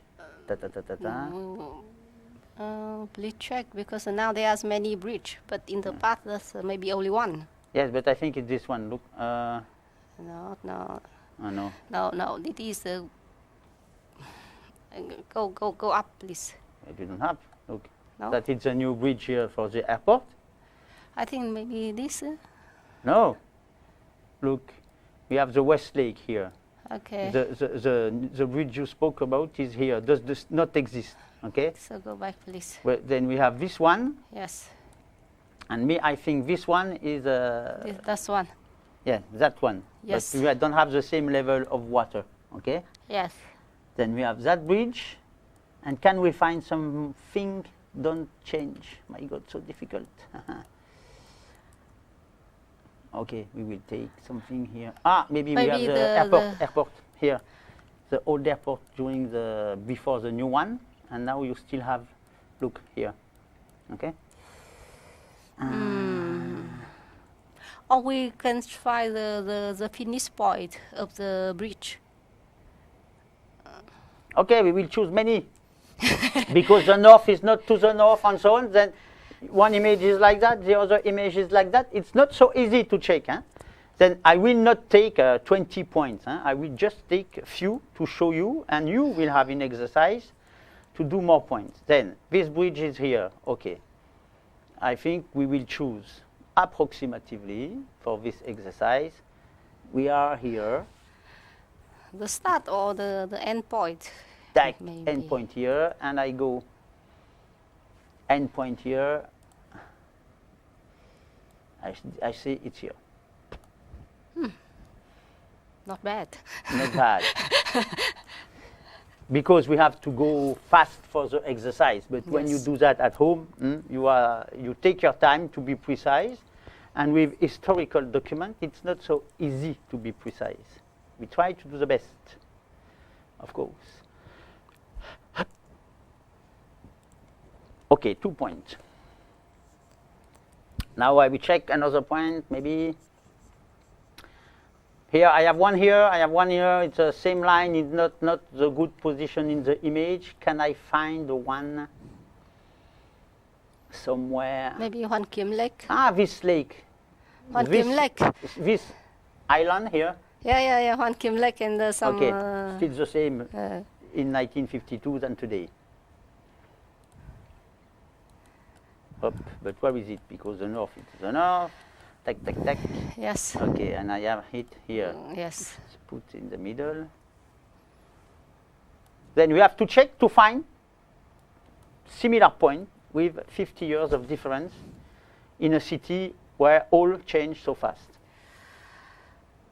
Giáo sư thì mở ra cái phần mềm QGIS, xong sau đó thì mở ra cái ảnh mà mình muốn gọi là nắn trình hình học và gắn các cái thông tin địa lý. Thì đây là cái ảnh chụp Hà Nội từ máy bay xuống vào năm 1952, kho dữ liệu của Pháp. Thì cái thời đó thì cách đây khoảng 60 năm nó hoàn toàn khác rồi.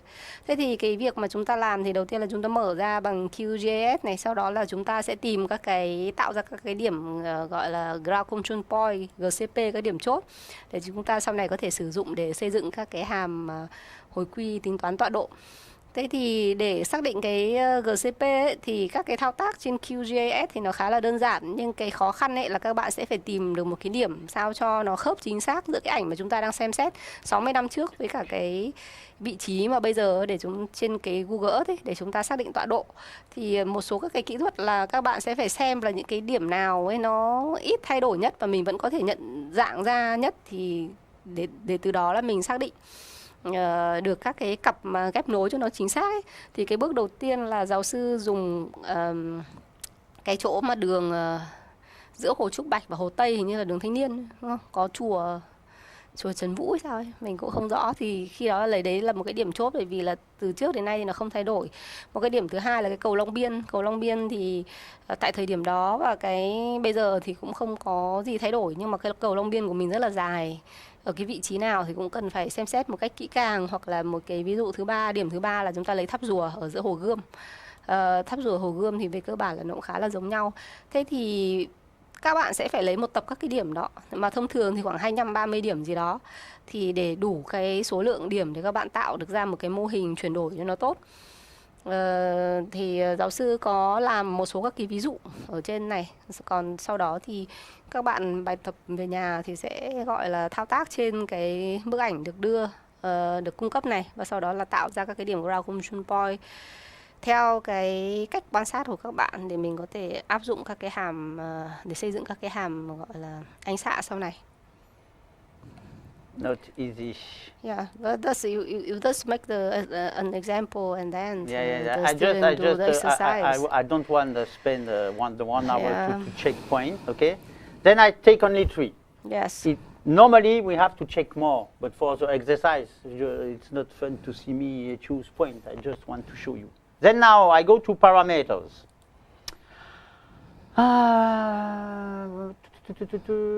Where is it? Parameters. Okay, I go here.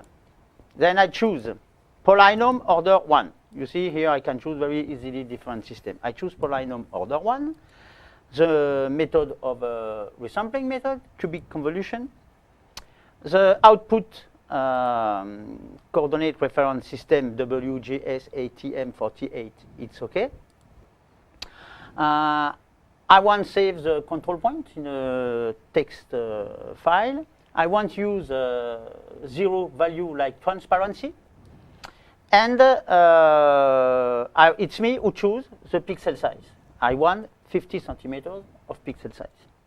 I give a name, no compression. I give a name of the image, Georeferencing, it's okay. I can create a PDF report if I want or no. And I open directly, when it was resampling, I open in the file. Then, now I define parameters. I have the residual in X, residual in Y, and root mean square error appear here. I can use or not use point, but I have only 3 points. It's the minimum I need. Then I am obliged to use all. Okay, but here we can validate, non-validate, check, unchecked point very easily. Okay, I estimate it's good. Then I play. Play means calculate, and then process. Of course, not enough points. And not good geographical repartition of all of that. You have to go take time to find point, because we can find more than 3, of course. But for exercise, I want we go fast. Then calculation. Thì giáo sư trình bày là bằng cái cách là mình sau khi mình chọn xong các điểm GCP thì mình bắt đầu chạy các cái chức năng đặt các tham số để có thể nắn chỉnh hình học và gắn các cái thông tin địa lý. Mình chọn là cái nắn chỉnh hình học mình muốn dùng hàm nào, cái vấn đề tái tạo mẫu resampling thì mình dùng cái gì, mình hệ quy chiếu địa lý của mình muốn dùng là gì, mình có muốn lưu trữ các cái điểm GCP hay không. Và sau đó thì là mình có đặt một số các cái lựa chọn khác, ví dụ như là trong suốt hoặc là làm mờ các thứ gì hay không. Và lưu ý rằng là sau đó thì sau khi mình đặt tham số xong thì mình có thể chọn cái số lượng các cái điểm mà GCP mình muốn dùng để nắn chỉnh cái ảnh này. Thì số lượng các cái điểm này thì sau khi mà chọn xong thì mọi người có thể thấy rằng là người ta cũng tính luôn cho mình các cái residual cho từng điểm ảnh một. Thì mình có thể chọn một hay là nhiều điểm để có thể là sử dụng để xây dựng mô hình. Thì tất nhiên là bằng việc là mình chỉ dùng 3 điểm ảnh thôi ấy, thì khi đó là có thể là cái vấn đề mà nắn chỉnh hình học xuống nó không được tốt lắm. Trên thực tế thì các bạn sẽ phải chọn nhiều điểm hơn nếu như các bạn muốn có một cái kết quả tốt. Chúng ta bây giờ xem thử xem là cái kết quả sau khi mà chúng ta nắn chỉnh dùng 3 điểm mà GCP thì nó sẽ như thế nào. And look, I am not so bad. If I go to the bridge here and to the airport, okay, it's not perfect, but I have only 3 points. Look, take that here. I am not so bad. And if I go to the historical airport, it's correct also. Correct also. Okay? And I take only 3 points and very quickly. Then imagine if you take more time, you select 10 points, and you adapt, you check and check with the control before process the calcul. And then now I have georeferenced completely. Then you see it's totally different than create a word file. Now I create a collection of points. I'll resample the image in a new file. And I have directly, now when I will save that, it's a geotiff file, means TIFF for image information and geo for metadata, including pixel size, coordinate of the corner, and which coordinate reference system use. All is included in one process, okay? And that is the exercise of georeferencing one image. When it's finished, of course, we can apply that to many different data. Why I can have. And I have an example here, where of course we are in the good position in Vietnam. In red, it is Landsat data directly download from a USGS website. In gray level, this gray level, it's Sentinel-2 image. In color, false color red composition, it is a subset image. I create a Word file. And if I zoom on that area, okay, Sentinel, the subset of Landsat, the aerial photography I modify to have the good, and also why not a very old map from 1875. All that it's in currents, okay? You can put all together, and then you can use to map, to follow the evolution of the urban area, and so on. Now, all is in perfect coherence, perfect, if you choose good collection of control points, of course. Mọi người có thể nhìn thấy cái kết quả xử lý mà với 3 điểm GCP của cái bức ảnh mà năm 1952 ấy, ở trên màn hình. Thế thì cũng bằng cái cách này chúng ta có thể áp dụng cái kỹ thuật này cho rất nhiều các cái loại dữ liệu mà chúng ta thu thập khác nhau. Thì trong cái ví dụ mà giáo sư vừa đưa ra thì mình có những cái tập ảnh về Landsat này, mình có những cái tập ảnh về Sentinel-2 này, có các cái ảnh mà về một cái phần của Landsat mình cắt ra, sau đó là mình tạo ra Word file này. Mình cũng có các cái ảnh về chụp từ ảnh hàng không này, Landsat 5 này, năm 1986 này, hoặc là một số các cái bản đồ từ thế kỷ thứ 19, 1875. Thế thì về nguyên tắc là chúng ta có thể chồng tất cả các cái lớp bản đồ đấy lên nhau, và tất cả nó có sự thống nhất về các cái hệ thống tham chiếu địa lý và có tọa độ chính xác bằng cái cách sử dụng kỹ thuật này. Và điều quan trọng là các bạn sẽ phải lựa chọn các cái GCP sao cho nó tốt ấy. Bởi vì khi mà các bạn chọn được các cái tập này tốt và nó đủ lớn thì khi đó là bạn có thể nắn chỉnh hình học và bạn gán các cái thông tin địa lý cho cái bức ảnh một cách rất là chính xác. And because I know you observe that for the oldest document, you observe, of course, because I know you, it's not linear here. Because with very old document, as I explained, maybe the paper with the humidity, the age of the paper, it's not really flat. Then for this document, only this document, I put order 2 for the correction. Then all other, it's a square. Finally, we just turn and translate. For the oldest one, I enlarge the order of the polynomial because the quality is not good. The geometry on the document is not the same because of that. Then I put a little more order, and we observe that because it's not exactly a square here to obtain the good geometry. Một cái lưu ý nữa là cái bản đồ mà năm 1875 ấy, nó là cái bản đồ số nó quét ra từ giấy. Thì có thể là bởi vì các cái bản đồ nó bằng giấy thì nó sẽ có một số các cái biến dạng bề mặt nó không có phẳng, xong gấp ra mở vào thì bề mặt nó cũng không hoàn toàn là phẳng. Thì trong trường hợp này là cái trường hợp duy nhất mà giáo sư sử dụng cái hàm kiểu tham chiếu địa lý ấy, mình biến đổi ấy, nó là hàm bậc 2. Còn lại thì tất cả những cái ảnh mà thể hiện trong cái minh họa này ấy, thì đều dùng cái hàm Georeferencing, nó là bậc 1, có nghĩa là chúng ta chỉ có xoay hoặc là tịnh tiến thôi.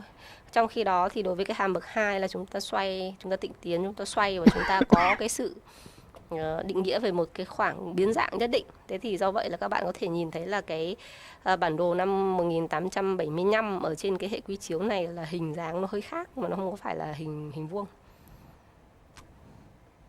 Yes. Cool, but take care, because maybe not so cool. Yes, it's cool to do that. It's not so complicated, very visual results. Then it's okay to work like that. But if you use very high precise imagery, what we use many times now with, for example, you use UAV imagery, you use IRL photography, or very precise satellite imagery, mean few centimeters of spatial resolution, less than 1 meter. You must be precise, less than 1 meter or less than 50 centimeters. You must be precise, the same scale of your pixel size. And remember to check the geographical coordinate. I use Google Earth, because Google Earth is a so efficient tool, and with a so nice collection of data, and so precise. If I zoom, I can identify car, people who walk on the street. It's incredible. But is it precise? The data is precise, few centimeters. But the position, is it precise? I think no. Before I think yes, because before I use like that, I believe. Now I believe no one. Maybe I believe 10 only. And why I don't believe Google Earth completely? Because if I use historical data, look here. I use the image from 2013 as reference, and I draw a line on the road. And after, I change the date. I change the date, but the line is always the same place in the landscape, in that case. Okay? But why? In the image in 2014, I have few meters of difference. And why? In 2018, I also have few meters of difference, but it's not the same than 4 years before. Then where is the good geographical coordinate? Which one is it? It's not so big. Then to check, to travel, to analyze landscape, it's okay, enough. But if I want to use few centimeters imagery, where I put the coordinate? I can't use that. I need to create by myself a network of a reference ground control point to be able to use that reference ground control point when I want to use very high spatial resolution imagery.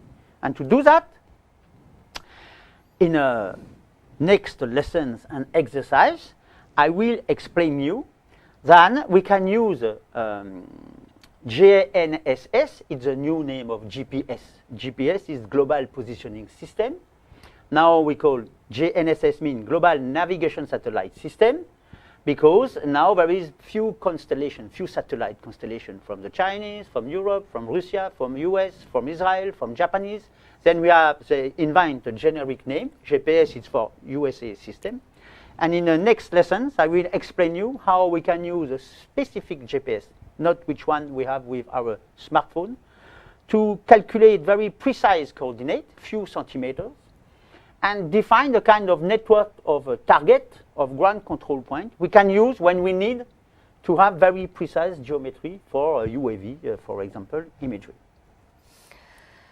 Liệu cái cách mà chúng ta làm ấy nó đã phải là một cái cách nó rất là tối ưu và nó rất là chính xác hay chưa? Thì về cơ bản thì kỹ thuật nó là như vậy. Thì nhưng mà ngày nay thì chúng ta thường làm việc với những cái ảnh vệ tinh mà có độ phân giải cao đến vài cm, thì nó cũng sẽ phải yêu cầu là các cái thông tin về GCP nó phải là rất chính xác. Thì mọi người cũng có thể thấy rằng là trong cái ví dụ ấy, chúng ta thường sử dụng Google Earth, Google Maps để chúng ta xác định xem là cái vị trí đấy nó ở đâu và cái tọa độ là như thế nào. Trước đây thì mọi người vẫn nghĩ đó là một cái hệ thống tham chiếu rất là tốt, bởi vì nó có cái sự thống nhất về cái vấn đề về tọa độ và các cái địa điểm cụ thể. Tuy nhiên là nếu như mà nhìn trên slide, mọi người có thể thấy là đối với cái Google Earth thì nó cung cấp cái hình ảnh của một cái vùng mà chúng ta quan sát. trong nhiều các năm khác nhau. Thế thì ví dụ như là chúng ta có ảnh là năm 2013, 2014 và 2018, và giả sử chúng ta có cái đường mà chúng ta vẽ một cái đường thẳng tương ứng với cái vị trí đường đó và cái tọa độ của nó. Thế thì khi mà sang năm 2014 ấy, thì với cái tọa độ đó thì cái đường ấy nó đã bị lệch ra một khoảng rồi. Đến năm 2018 thì nó lại lệch ra cái khoảng khác. Thế thì có nghĩa rằng là khi mà người ta chụp ảnh ở những cái thời điểm mà nó khác nhau, sau đó họ tiến hành họ nắn chỉnh và họ gán các cái thông số địa lý, thì bởi vì cái GCP của chúng ta ấy, cái độ chính xác của cái điểm ảnh đấy, cái GCP nó không được cao, nó không phải là chính xác đến vài cm, thì dẫn đến cái việc là khi họ nắn chỉnh hình học hoặc là khi họ gán các cái thông tin địa lý cho những cái hệ thống ảnh ở trên Google Earth thì nó dẫn đến cái vấn đề nó sai số. Và đấy là lý do làm sao mà khi mà cái ảnh mà chúng ta thu thập từ Google Earth trong những cái năm khác nhau ấy, cùng một cái đối tượng, ví dụ cùng một con đường chẳng hạn, cái tọa độ của nó có thể khác nhau tùy theo từng cái bức ảnh một. Thế thì để có thể giải quyết vấn đề này thì chúng ta sẽ phải làm một cái kỹ thuật, có nghĩa là chúng ta sẽ phải sử dụng thêm các cái thiết bị, chúng ta tiến hành đo đạc trên thực địa để xác định các cái GCP một cách chính xác nhất có thể. Thế thì cái ý tưởng ấy là mình sẽ sử dụng, nó gọi là cái GNSS, là cái hệ thống mà vệ tinh định vị toàn cầu. Trước thì là GPS thôi, là xác định vị trí, nhưng mà ngày nay thì bởi vì là cái việc định vị toàn cầu nó bao giờ nó cũng xác định bởi một cái tập một loạt các cái vệ tinh hệ thống định vị khác nhau của Mỹ, của Nga, thì khi đó thì nó đổi cái tên mới là GNSS. Thì bằng cái cách mà sử dụng cái thông tin định vị toàn cầu này và dùng các cái thiết bị để chúng ta đo đạc trực tiếp trên mặt đất, thì chúng ta sẽ tạo được ra một cái cơ sở dữ liệu với GCP và tương ứng với các cái vị trí khác nhau và có độ chính xác đến vài cm. Thì khi mà chúng ta sử dụng cái cơ sở dữ liệu GCP này thì chúng ta sẽ có được một cái tham chiếu tốt nhất và chúng ta tạo ra được cái việc nắn chỉnh hình học và gán được các tham số địa lý cho các ảnh độ phân giải cao sau này chính xác hơn so với cái việc là chúng ta sử dụng cái Google Earth Engine. Thì các cái nội dung mà GNSS là gì này, và cái cách mà mình sử dụng các cái thiết bị để tiến hành đo đạc, cái việc mà mình xây dựng cái cơ sở dữ liệu GCP như thế nào, và sau đó là ánh xạ đối với các cái ảnh vệ tinh như thế nào, thì chúng ta sẽ học trong các cái bài giảng lý thuyết và thực hành tiếp theo. Thank you very much, Dominic. Cảm ơn mọi người. Good. So many things. And in real time.